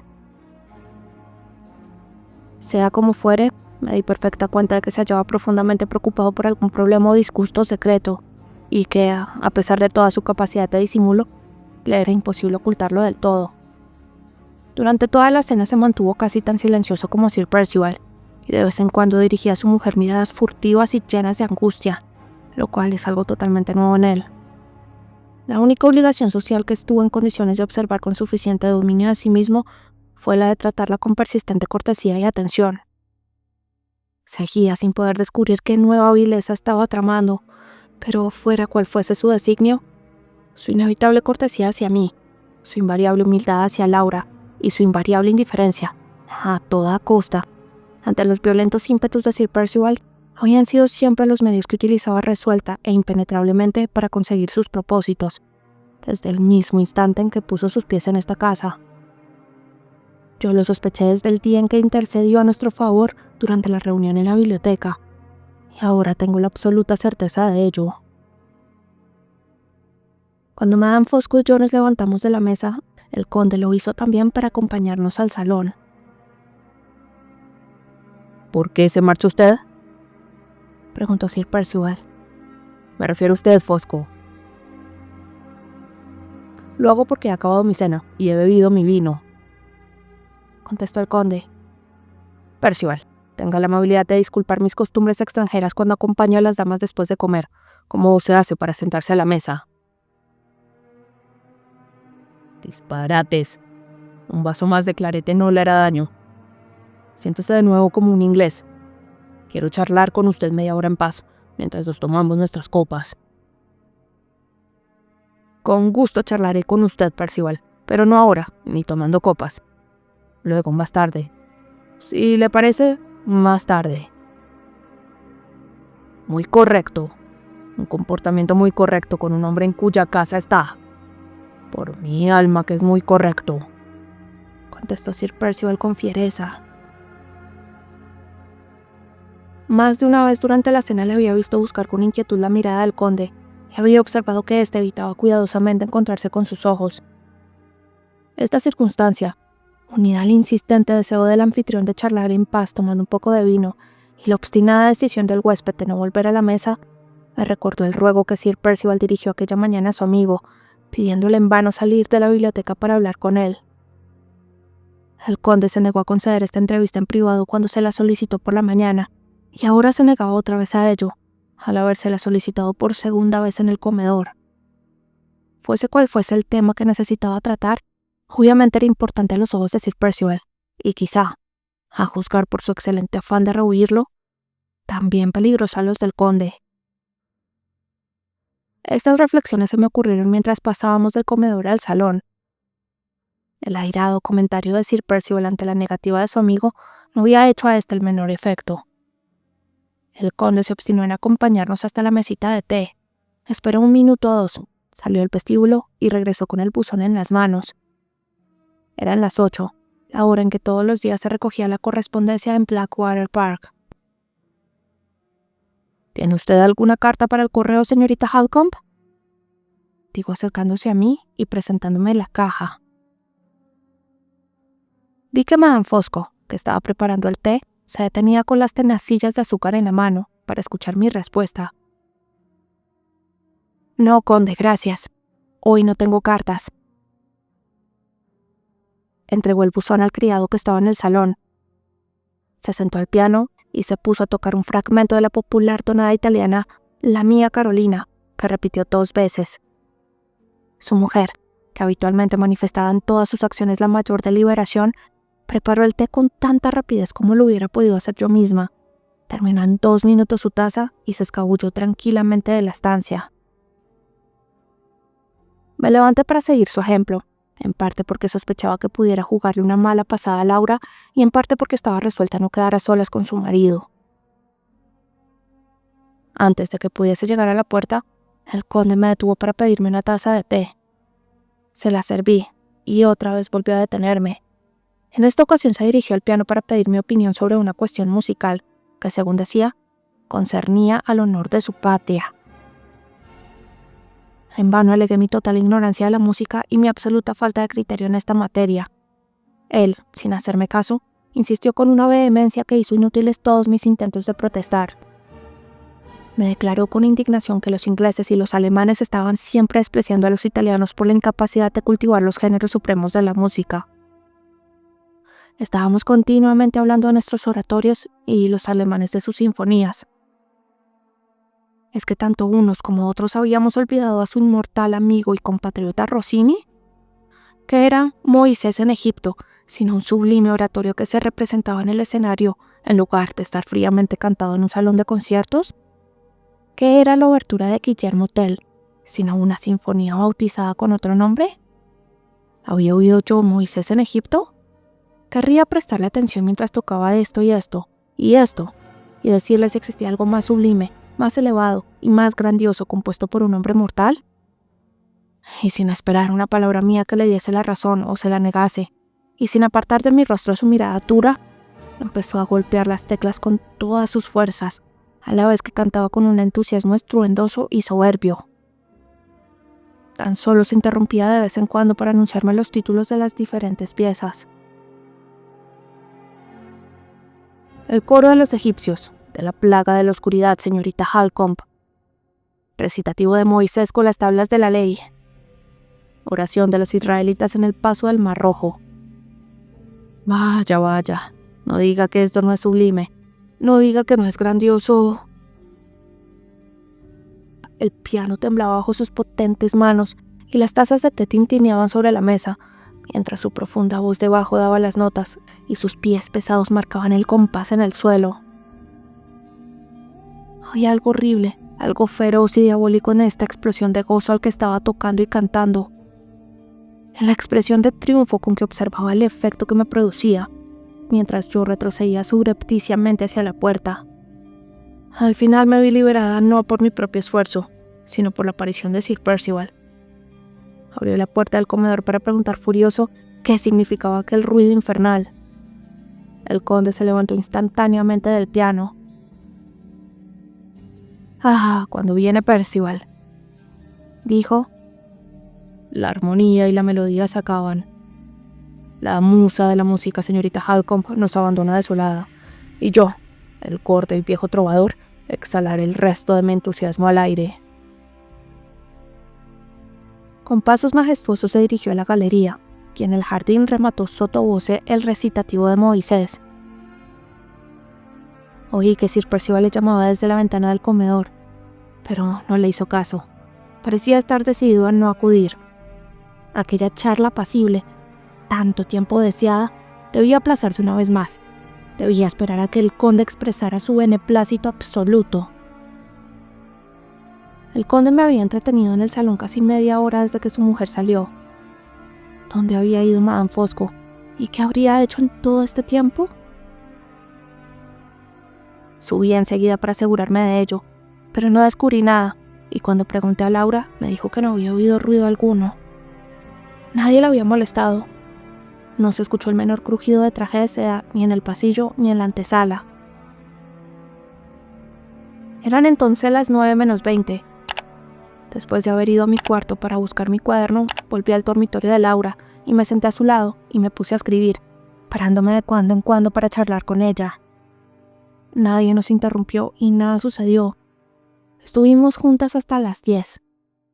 Entonces me levanté, le dije mis últimas palabras de consuelo y le di las buenas noches. Después de que le prometí que a primera hora del día siguiente vendría a verla, Laura cerró su puerta con llave. Me quedaban algunas frases que añadir a mi diario antes de acostarme.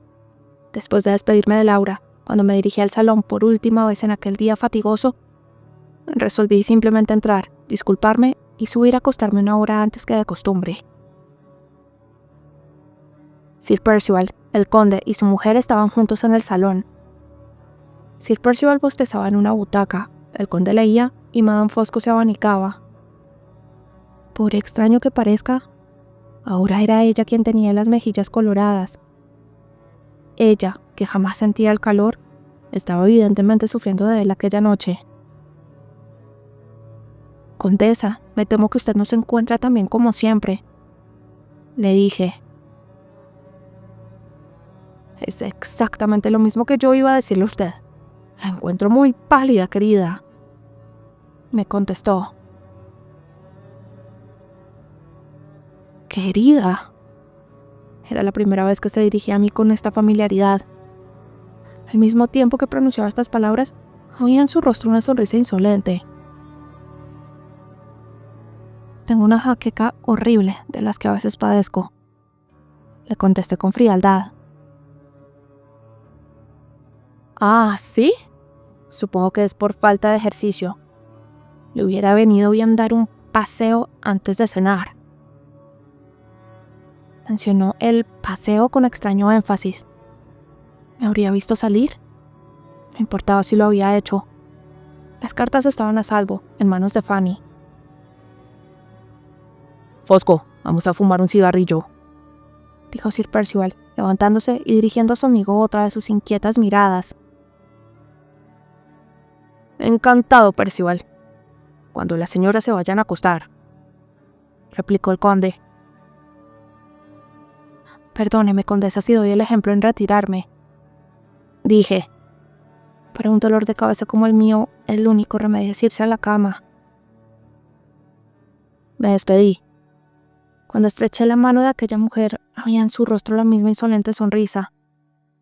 Sir Percival no me prestó atención. Estaba mirando con impaciencia a la condesa Fosco, que no mostraba señales de marcharse del salón junto conmigo. El conde sonreía detrás de su libro. La tranquila charla con Sir Percival se hallaba de nuevo aplazada, y esta vez el impedimento era la condesa. Una vez a salvo en mi cuarto, abrí de nuevo estas páginas, y me dispuse a terminar de describir los acontecimientos de esta noche. Durante más de 10 minutos estuve con la pluma en el aire pensando en los acontecimientos de las últimas 12 horas. Cuando por fin regresé a mi tarea, me encontré con una dificultad que antes nunca había conocido. A pesar de mis esfuerzos por dirigir mis pensamientos hacia mi relato, estos volvían con extraña persistencia hacia Sir Percival y el conde Fosco, y todo el interés que quería concentrar sobre mi diario se veía atraído, en lugar de ello, hacia aquel encuentro entre los dos que se había aplazado a lo largo del día y que iba a tener lugar ahora, en medio del silencio y la soledad de la noche. En aquel estado desquiciado de mi ánimo no fui capaz de pensar en lo que había sucedido desde la mañana, y no me quedó otro remedio que cerrar mi cuaderno y dejarlo para mejor ocasión. Abrí la puerta que comunicaba mi dormitorio con mi salón, y al salir del cuarto la cerré detrás de mí, para evitar que la corriente del aire, si la había, produjese algún accidente, pues había dejado la vela sobre la mesa del tocador. La ventana de mi salón estaba abierta de par en par, y sin pensar me acerqué a ella para mirar la noche. Reinaban la oscuridad y el silencio. No se veía la luna ni las estrellas. En el aire inquieto y sofocante se advertía el olor a lluvia, y tendí la mano fuera. La lluvia solo amenazaba, pero no había llegado todavía. Cerca de un cuarto de hora permanecí apoyada ante el antepecho, contemplando distraídamente las negras sombras y sin oír otra cosa, de cuando en cuando, que las voces de los criados o el ruido lejano de alguna puerta que se cerraba en la planta baja de la casa. En el momento en que me separaba con lentitud de la ventana para regresar a mi cuarto y hacer un segundo intento de continuar mi diario, llegó hasta mí un aroma de tabaco que perfumaba el cálido aire de la noche. En el momento siguiente vi en la oscuridad un débil punto rojo que se acercaba procedente de la otra esquina de la casa. El punto avanzaba en la noche. Pasó bajo la ventana a la que yo me asomaba y se paró frente a la de mi cuarto, donde había dejado sobre la mesa del tocador la vela encendida. El punto rojo quedó inmóvil un momento, luego retrocedió en la dirección de donde había venido. Mientras yo seguía sus movimientos, vi que se le acercaba, desde cierta distancia, otro punto rojo más grande que este. Los dos se encontraron en la oscuridad. Recordando quién fumaba cigarrillos y quién puros, deduje inmediatamente que el conde había salido de la casa para mirar y escuchar bajo mi ventana, y más tarde Sir Percival se reunió con él. Seguramente los dos habían estado paseando por la explanada. En otro caso, yo hubiera oído las fuertes pisadas de Sir Percival, aunque los suaves pasos del conde pudieran escapárseme, incluso si caminaba sobre el sendero de grava. Esperé sin moverme, convencida de que no podían distinguirme en la oscuridad de la habitación. ¿Qué pasa? Oí que decía Sir Percival en voz baja. ¿Por qué no entra usted y nos sentamos? Me gustaría ver desaparecer la luz de esa ventana, replicó el conde muy bajo. ¿Qué daño puede hacernos esta luz? Muestra que no se ha acostado aún. Es suficientemente sagaz para sospechar algo y le sobra valor para bajar y escucharnos si encuentra ocasión para hacerlo. Paciencia, Percival, paciencia. Patrañas. Se pasa usted la vida hablándome de la paciencia. Ahora voy a hablar de algo más. Mi querido amigo, está usted al borde de un precipicio doméstico, y si dejo que usted dé otra ocasión a las mujeres, le juro por mi honor que le empujarán. ¿Qué demonios quiere decirme? Nos explicaremos con claridad, Percival, cuando la luz desaparezca de esa ventana, y cuando haya dado un vistazo a los cuartos próximos a la biblioteca, y también una ojeada a la escalera. Se alejaron lentamente y no pude escuchar el resto de su conversación, que se había mantenido en voz baja. Pero no importaba. Había oído lo bastante como para decidirme a justificar la opinión que el conde tenía de mi perspicacia y valor. Antes que los dos puntos rojos desaparecieran en la oscuridad, ya estaba resuelta que, cuando aquellos dos hombres se sentasen para hablar, habría alguien a la escucha. Y a pesar de todas las precauciones del conde, aquel alguien sería yo misma. Solo necesitaba un motivo que disculpara y sancionara este acto ante mi conciencia y me diera suficiente valor para llevarlo a cabo. Y este motivo ya lo tenía. El honor de Laura, la felicidad de Laura, la vida misma de Laura podían depender esta noche de mi oído fino y mi buena memoria. Había oído decir al conde que quería registrar los cuartos contiguos a la biblioteca, así como también la escalera antes de dejar que Sir Percival le dijese nada. Esta declaración de sus intenciones era suficiente para hacerme entender que era en la biblioteca donde la conversación iba a tener lugar. El instante que me bastó para llegar a esta conclusión fue el mismo en que descubrí un medio de burlar sus precauciones, o dicho en otras palabras, de escuchar cuanto el conde y Sir Percival dirían el uno del otro sin arriesgarme bajando al piso inferior. Al describir las habitaciones de la planta baja, he mencionado brevemente una galería con las que todas ellas se comunican mediante unas ventanas francesas que comienzan en la cornisa y llegan al suelo. La techumbre de la galería era plana. El agua de la lluvia descendía mediante tuberías a la cisterna que abastecía de agua a la casa. Sobre un estrecho tejadillo de plomo que pasaba por debajo de los dormitorios, creo que a menos de 3 pies de los antepechos de las ventanas, había una ringlera de tiestos de flores colocados a cierta distancia unos de otros y protegidos del viento por una barandilla de hierro ornamental que bordeaba el tejadillo. El plan que acababa de ocurrírseme era bajar por la ventana de mi salón al tejadillo, deslizarme por él sin hacer ruido hasta llegar hasta la parte que estaba justamente encima de la biblioteca y agacharme entre los tiestos de flores con el oído pegado a la barandilla exterior. Si el conde y Sir Percival se sentaban a fumar donde yo les solía ver las noches anteriores, en las butacas colocadas junto a la ventana abierta, apoyando los pies sobre las sillas del jardín de zinc que había bajo las ventanas de la galería, cada palabra que se dijera no sería un susurro. Como todos sabemos por experiencia, es imposible mantener una conversación larga susurrando. Inevitablemente alcanzaría mis oídos. Si en cambio aquella noche preferían sentarse apartados de la ventana, lo más probable sería que no pudiese oír nada o casi nada, y en ese caso tendría que correr un riesgo mucho mayor e intentar escucharlos desde el vestíbulo. A pesar de que nuestra desesperada situación me había fortalecido en esta decisión, deseé fervientemente no tener que enfrentarme con esta última emergencia. Después de todo, mi valor no era más que el de una mujer, y estaba a punto de desfallecer frente a la sola idea de bajar al vestíbulo en medio de la noche cerrada para ponerme, tal vez, a merced de Sir Percival y del conde.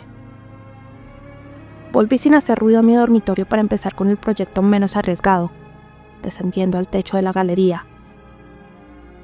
Fue totalmente indispensable que me cambiara de ropa, por varias razones.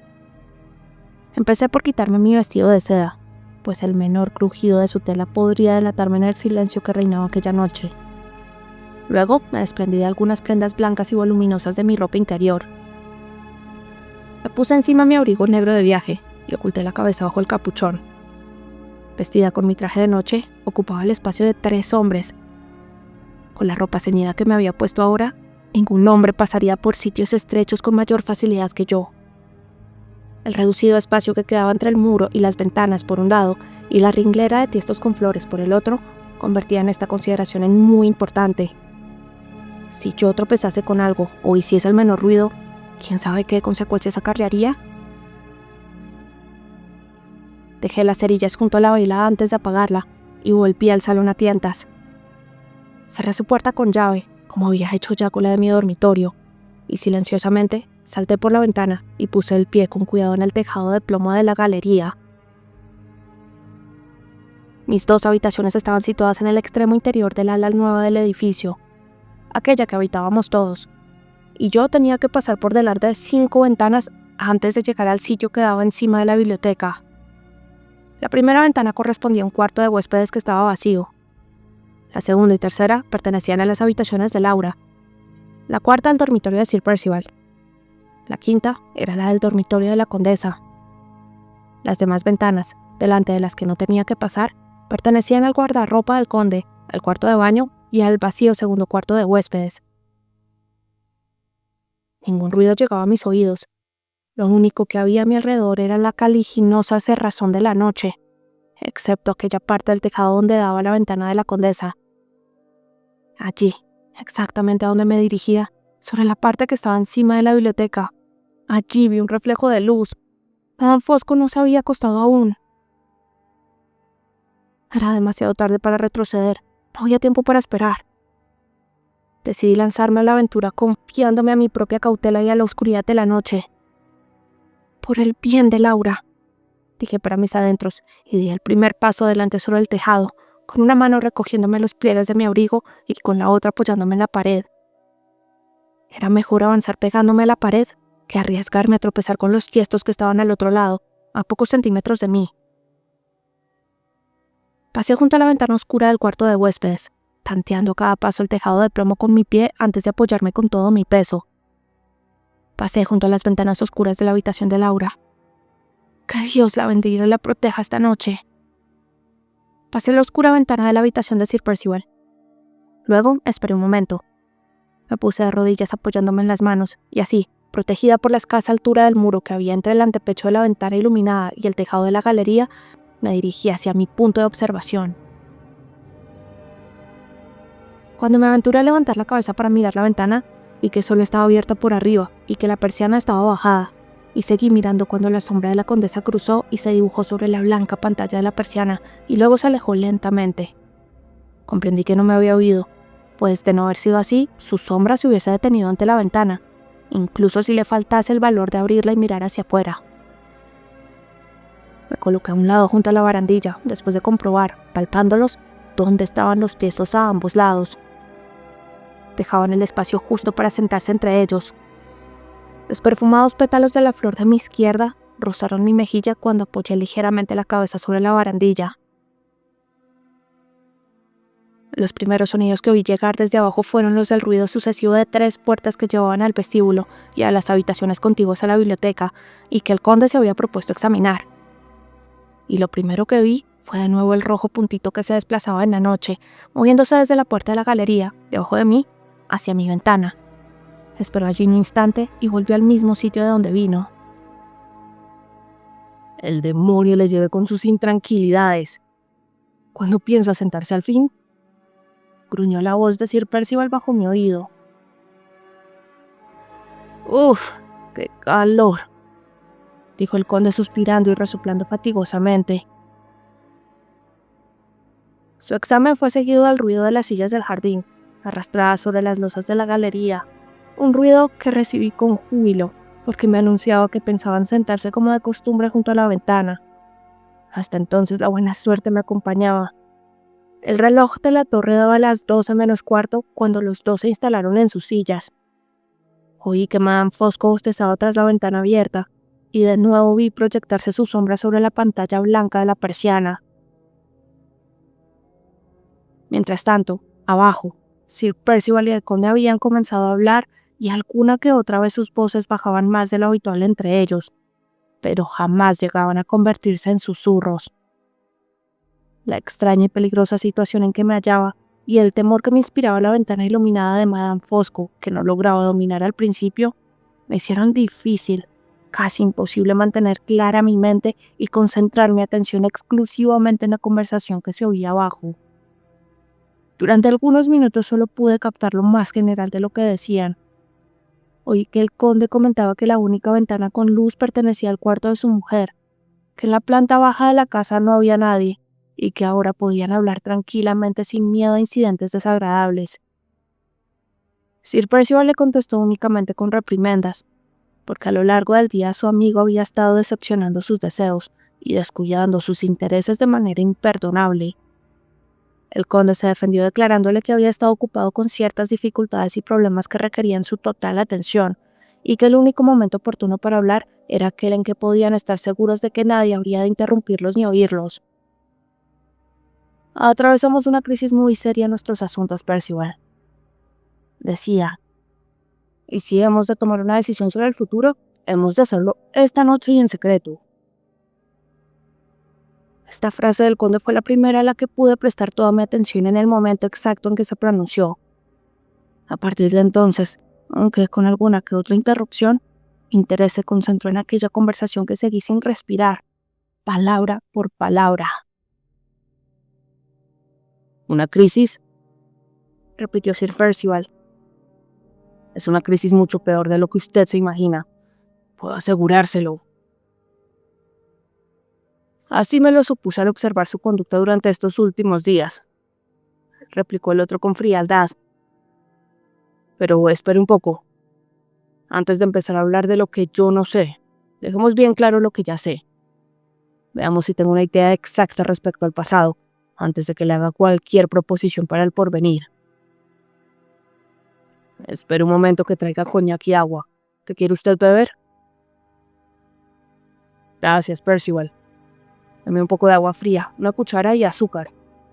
Eso, sucre, amigo mío, y nada más. Agua con azúcar para un hombre de su edad. Aquí la tiene. Haga usted esa mezcla malsana. Ustedes los extranjeros son todos iguales. Y ahora escuche, Percival. Me voy a poner ante sus ojos la situación exacta de nuestros asuntos, y usted me dirá si estoy o no en lo cierto. Usted y yo volvimos del continente a esta casa cuando nuestros negocios estaban bastante embrollados. Abrevie. Yo necesitaba algunos miles y usted algunos cientos, y sin este dinero estábamos ambos en caminos de arruinarnos juntos. Tal es la situación. A ver qué arreglo ve usted para ello. Continúe. Muy bien, Percival. Usted lo ha tenido con su claridad británica. Usted necesita unos miles y yo unos cientos. El único medio de conseguirlos era el de que usted sacara dinero para cubrir su necesidad, dejando un margen para que me quedasen mis miserables cientos, recurriendo a la ayuda de su esposa. ¿Qué le dije yo de ella en nuestro viaje de vuelta a Inglaterra? ¿Qué le dije luego cuando llegamos aquí y cuando descubrí por mis propios ojos qué clase de mujer es la señorita Halcombe? ¿Cómo voy a acordarme? Usted suele hablar por los codos. Le dije esto. La inventiva humana, amigo mío, tan solo ha descubierto hasta ahora todos medios mediante los cuales un hombre puede manejar a una mujer. Uno de ellos es la de zurrarla, método utilizado ampliamente por las gentes de baja estofa, pero profundamente abominado entre las clases educadas y refinadas.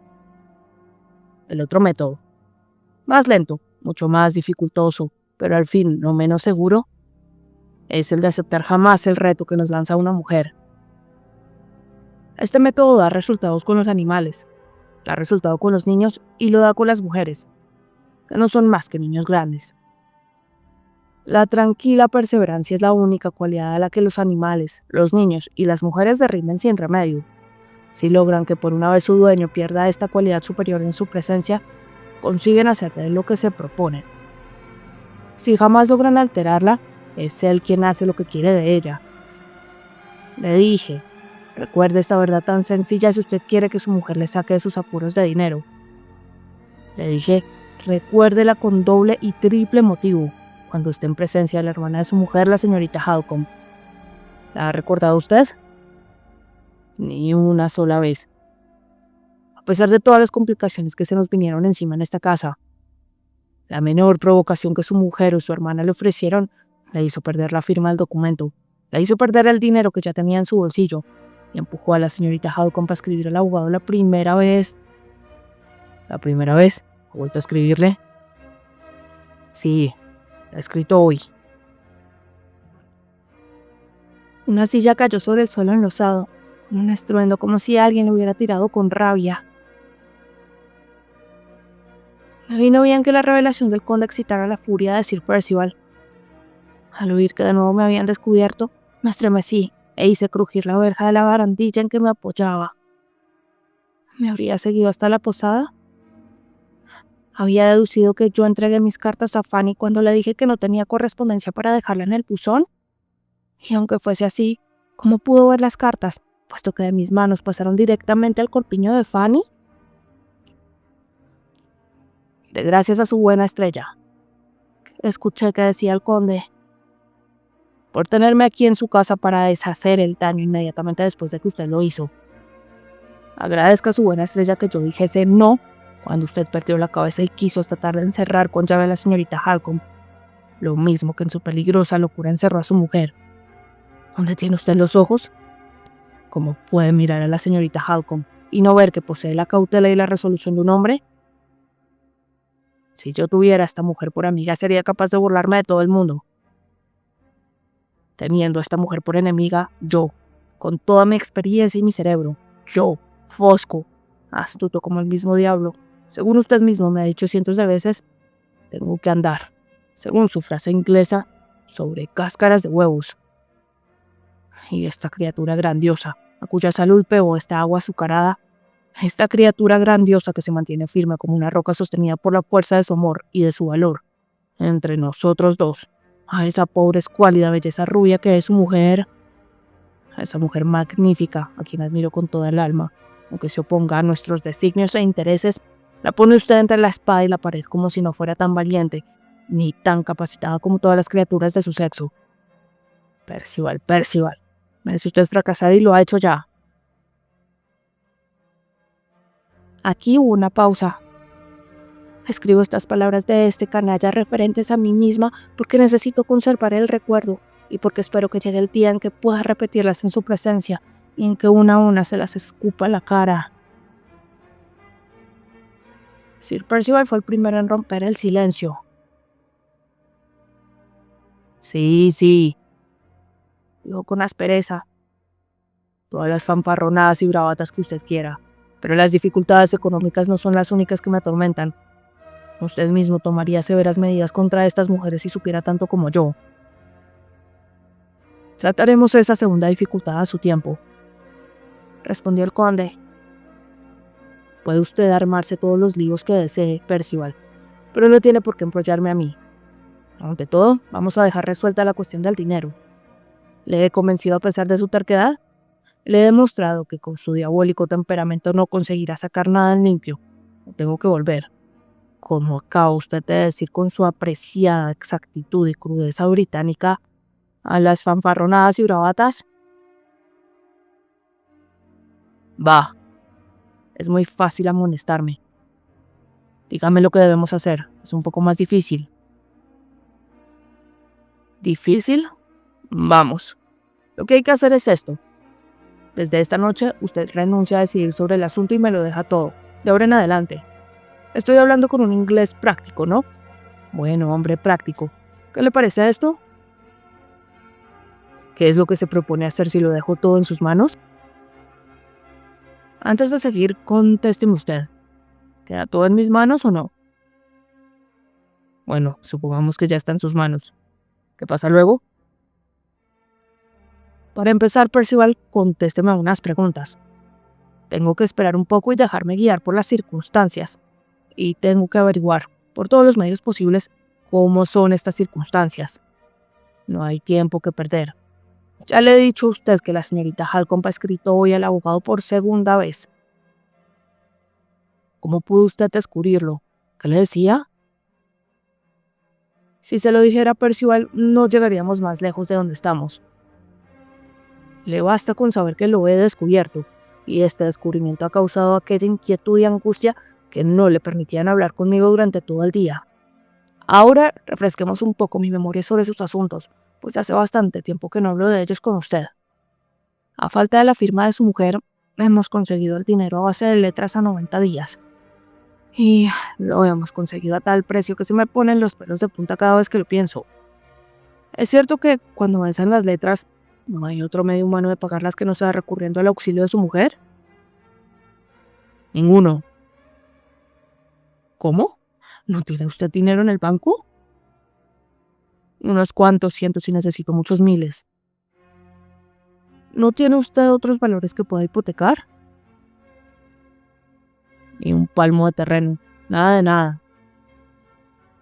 ¿Qué es lo que le ha dado su matrimonio por ahora? Nada más que las rentas de sus 20,000 libras, apenas suficientes para cubrir nuestros gastos diarios. ¿Qué es lo que espera de su mujer? 3,000 libras al año cuando muera su tío. Una bonita fortuna, Percival. ¿Qué clase de hombre es su tío? ¿Es viejo? No, ni viejo ni joven. ¿Un alegre vividor? ¿Está casado? Creo que mi mujer me dijo que era soltero. Por supuesto que lo es. Si se hubiera casado y tuviese hijos, Lady Clyde no sería heredera de sus tierras. Le explicaré cómo es. Es un imbécil quejicoso, charlatán y egoísta, que importuna cuanto se le acercan hablándoles del estado de su salud. Los hombres de esa especie, Percival, viven mucho y se casan malignamente cuando menos se espera. No le doy a usted muchas esperanzas de que tenga la suerte de disfrutar de esas 3,000 libras anuales. ¿No hay nada más que le llegue de su mujer? Nada. ¿Absolutamente nada? Absolutamente nada. excepto en el caso de su muerte. En el caso de su muerte. Hubo otra pausa. El conde salió de la galería del sendero de grava. Lo supe por el sonido de su voz. Al fin ha empezado a llover, le oí decir. En efecto, había empezado a llover. El estado de mi abrigo demostraba que desde hace algún rato estaba cayendo un aguacero. El conde volvió a la galería. Oí que su silla crujía bajo su peso cuando volvía a sentarse. Bien, Percival, Dijo. ¿Y en el caso de la muerte de Lady Glyde, qué tendrá usted? si no deja hijos, lo cual es probable, lo cual es totalmente improbable. Entonces, heredo sus 20,000 libras. ¿Pagadas al contado? Pagadas al contado. Volvieron a guardar silencio. Cuando sus voces callaron, la sombra de Madame Fosco apareció de nuevo sobre la persiana. Esta vez, en lugar de pasar de largo, se quedó un momento inmóvil. Vi sus dedos deslizarse hacia un extremo de la persiana y entornarla. El óvalo blanco y confuso mirando directamente hacia mí apareció detrás de la ventana. Yo no me movía, envuelta de pies a cabeza en mi abrigo negro. La lluvia, que iba empapándome rápidamente, caía sobre el cristal, enturbiándolo e impidiendo que ella me distinguiese. La oí decirse a sí misma, más lluvia. Bajó la persiana y volvió a respirar tranquila. Abajo la conversación siguió, pero esta vez la reanudó el conde. Percival, ¿le importa su mujer? Fosco, es una pregunta bastante directa. Soy una persona directa y le repito la pregunta. ¿Por qué demonios me mira de ese modo? ¿No quiere contestarme? Bueno, entonces supongamos que su mujer muere antes de que termine el verano. Déjelo, Fosco. Supongamos que su mujer muere. Le digo que lo deje. En ese caso usted gana 20,000 libras y pierdo la posibilidad de 3,000 libras al año. La posibilidad remota, Percival, muy remota. Y usted necesita dinero contante y sonante. En su situación, la ganancia es segura y la pérdida problemática. Hable de usted lo mismo que de mí. Una parte del dinero que pedía en préstamo era para usted. Y si usted consigue ganar algo, la muerte de mi mujer se convertiría en 10,000 libras que pasarían al bolsillo de la suya. A pesar de toda su perspicacia, parece olvidar oportunamente el legado que pertenecería a Madame Fosco. No me mire de ese modo. No va a ser para mí. Con sus miradas y sus preguntas me está poniendo carne de gallina. ¡Por Dios! ¿Carne de gallina?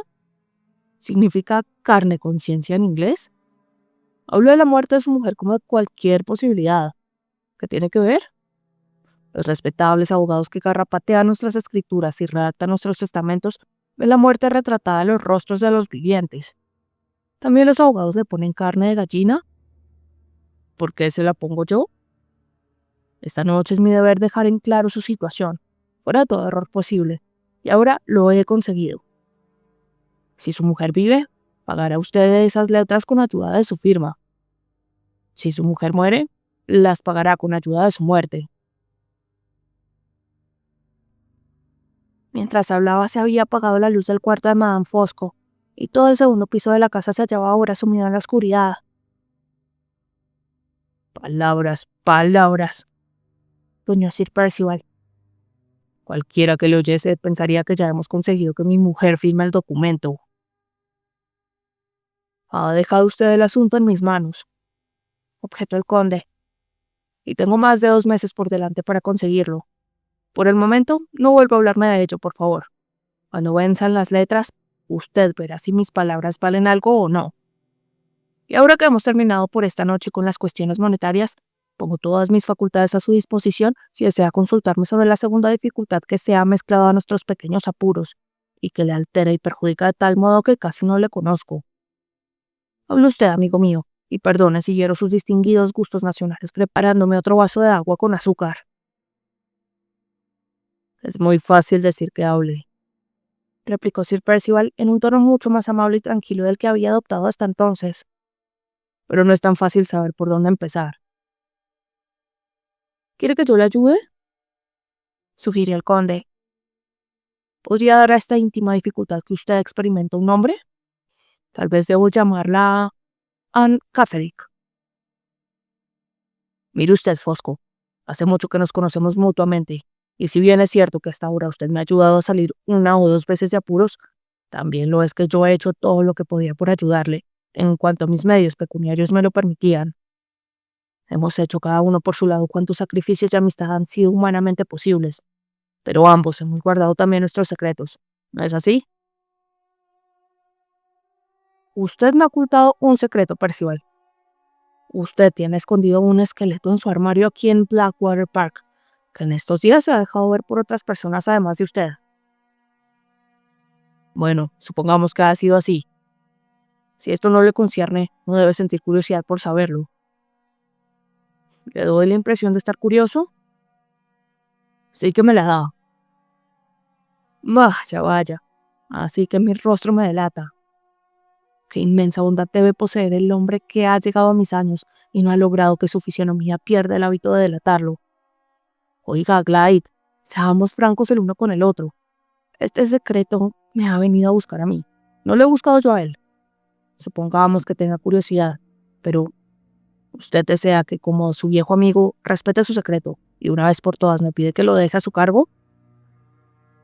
Sí, eso es precisamente lo que le pido. Entonces se acabó mi curiosidad.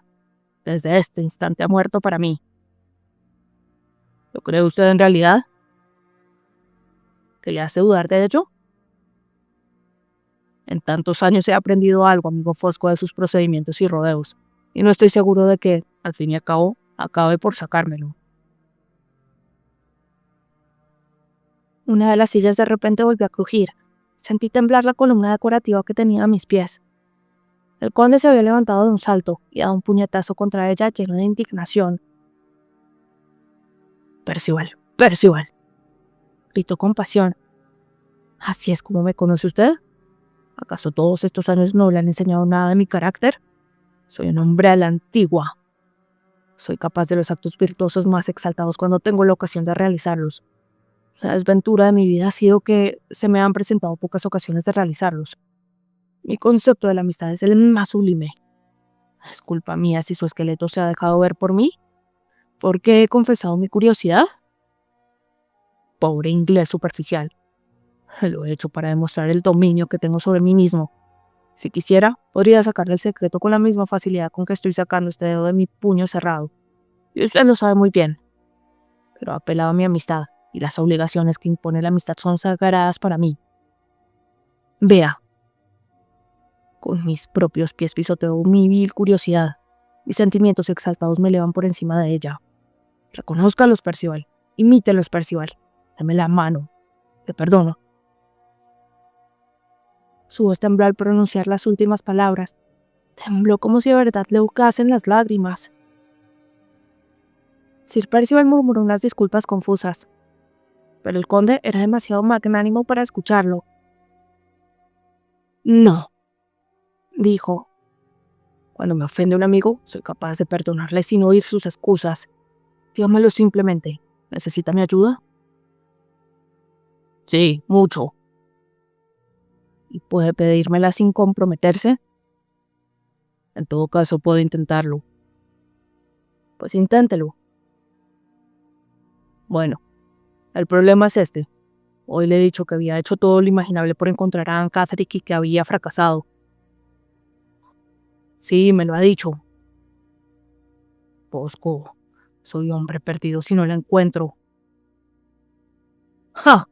¿Es tan grave como todo eso? Un destello de luz se proyectó hacia afuera desde la galería, alumbrando el sendero de grava. El conde había traído la lámpara desde el fondo de la biblioteca para ver mejor a su amigo.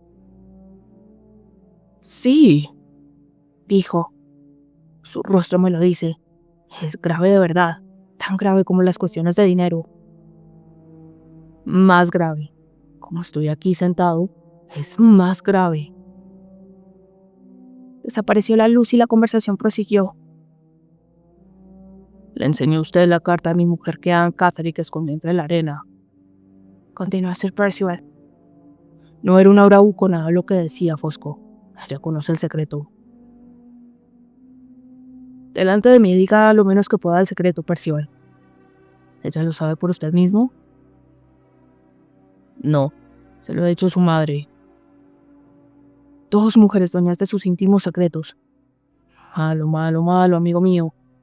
Una pregunta antes de seguir adelante. El motivo por el que usted encerró a la hija en un manicomio lo veo claro. Pero lo que no veo tan claro es cómo ha podido escaparse. ¿Es que usted supone que sus guardianes hicieran la vista gorda a instancias de algún enemigo que cotizó bien su descuido? No lo creo. Ella se comportaba con más docilidad que otros pacientes y mereció su estúpida confianza. Es bastante loca para estar encerrada y bastante lista para humillarme estando en libertad.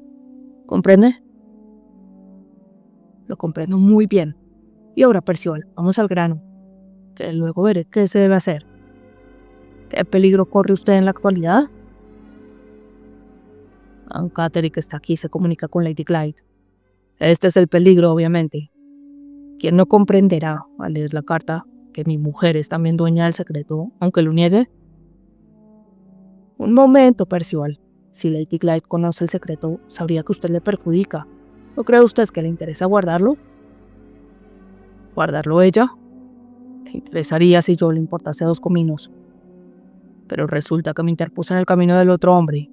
Estaba enamorada de él cuando se casó conmigo. Está enamorada de él. De un miserable trotamundos. De un profesor de dibujo que se llama Harriet. Pero, querido amigo, ¿qué tiene eso de extraordinario? Todas ellas están enamoradas de algún otro hombre. ¿Quién es el primero que ha tocado el corazón de una mujer? Con toda la experiencia que tengo de estas cosas, nunca he conocido a nadie que hubiera sido el número 1. El número 2 algunas veces, y muchas veces con el 3, 4 y 5. Nunca el número 1. Por supuesto que existe, pero yo no lo he encontrado. Espere, no he terminado todavía. ¿Quién cree usted que ayudó a Anne Catherine en su fuga cuando los empleados del manicomio salieron tras ella? Harriet. ¿Quién cree usted que la volvió a encontrar en Cumberland? Harriet. Las 2 veces habló con ella solas.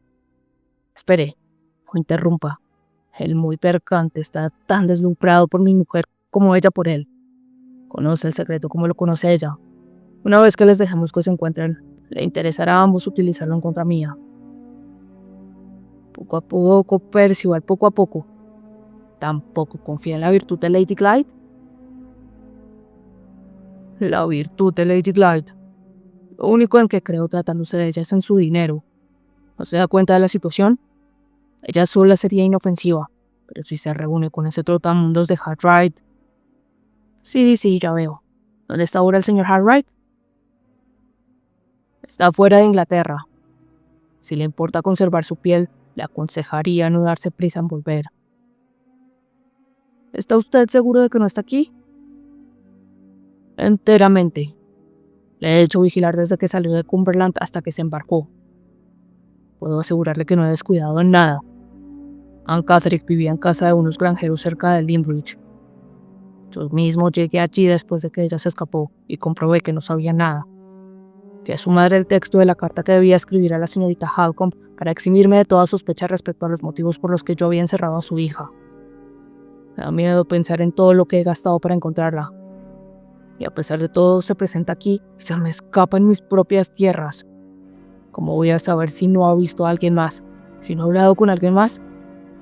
Ese condenado bellaco de Harriet puede volver en cualquier momento, sin que yo lo sepa, y puedo utilizarla como quiera mañana mismo. Él no, Percival. Mientras yo esté en la brecha, mientras esa mujer siga por esas cercanías, le echaremos el guante antes que el señor Harriet, si de verdad vuelve. Ya lo sé. Sí, ya lo sé. Lo primero de todo es encontrar a Anne Catherine y no se preocupe de otra cosa. Su mujer está aquí mismo, bajo su férula. La señorita Halcombe no se separa de ella, y por lo tanto está también bajo su férula. Y el señor Harriet está fuera de Inglaterra. De momento no tenemos que pensar más que en ese invisible Anne. ¿Ha hecho usted indagaciones? Sí, He ido a ver a su madre, he buscado por todo el pueblo y todo inútil. ¿Se puede confiar en su madre? Sí. Ella no ha guardado su secreto. No volverá a hacerlo. ¿Por qué no? ¿Está tan interesado como usted en guardarlo? Sí, está enormemente interesada. Me alegro de oírlo, Percival, por su bien. No se desanime, amigo mío. Como le he dicho, las cuestiones monetarias me permiten disponer de todo el tiempo que quiero para dar algunas vueltas por los alrededores. Y yo puedo tener más suerte que usted cuando mañana empiece a buscar a Anne Catherine. Una última pregunta antes de que vayamos a acostarnos. Diga. Se trata de lo siguiente. Cuando fui al lago para comunicarle a su mujer que el molesto asunto de su firma se había aplazado, dio la casualidad de que llegué en el momento en que una mujer extraña se despedía de ella de una manera sumamente sospechosa. Pero la casualidad no quiso dejarme acercar a ella tanto como para ver claramente su rostro. Necesito saber cómo puedo reconocer a nuestra invisible Anne. ¿Cómo es? ¿Cómo es? Venga, se lo diré en 2 palabras. Es una sombra chacosa de mi mujer. Una silla crujió y la columna volvió a temblar. El conde se había levantado. Estaba lleno de asombro. ¿Cómo? Exclamó con ansiedad. Figúrese a mi mujer después de haber pasado una grave enfermedad y con señales de trastorno en su cabeza. Y ahí tiene a Anne Catherine, contestó Sir Percival. ¿Son parientes? En absoluto. Y sin embargo, ¿se parecen tanto? Sí, se parecen mucho. ¿De qué se ríe usted? Volvió a preguntar Sir Percival. No hubo respuesta ni se oyó sonido alguno. El conde se reía con su risa silenciosa, reservada, recóndita. ¿De qué se ríe? Reiteró su pregunta Sir Percival. Quizá de mis propias fantasías, amigo mío. Disculpe mi sentido del humor italiano. ¿Acaso no vengo yo de la nación que creó el espectáculo de Polichinela? Bien, bien, bien. Me será fácil reconocer a Anne Catherine si la encuentro. Y basta por esta noche. Tranquilícese usted, Percival. Duerma el sueño de los justos, hijo mío, y verá lo que soy capaz de hacer por usted cuando la luz del día retorne para ayudarnos. En esta gruesa cabeza mía tengo planes y proyectos. Usted pagará las letras y encontrará a Anne Catherine. Le doy mi palabra de honor. Lo hará. ¿Soy todo corazón o no? ¿Merezco aquellos préstamos que con tanta delicadeza me recordaba usted hace unos momentos? Haga lo que haga, no vuelva a herirme en mis sentimientos nunca más. Reconózcalos, Percival. Imítelos, Percival. Vuelvo a perdonarle y vuelvo a estrechar su mano. Buenas noches. No se habló una palabra más. Oí al conde cerrar la puerta de la biblioteca y a Sir Percival atrancar los postigos de las ventanas. En todo el tiempo no había cesado de llover. Yo tenía el cuerpo entumecido de estar acurrucada y estaba empapada hasta los huesos. Cuando intenté moverme, el esfuerzo me resultó tan doloroso que tuve que desistir. Volví a intentarlo y logré arrodillarme sobre el tejado mojado. Cuando llegué hasta la pared y me levanté apoyándome en ella, volví la cabeza y vi en la ventana del guardarropa del conde el resplandor de la luz. Mi valor, que decaía, volvió a despertar y me obligó a mantener mi mirada fija en su ventana mientras, paso a paso, yo seguía mi camino de vuelta, deslizándome junto a la pared de la casa. El reloj dio la 1:15 cuando puse las manos sobre el antepecho de mi ventana. No había visto ni oído nada que me hiciese suponer que mi retirada había sido descubierta.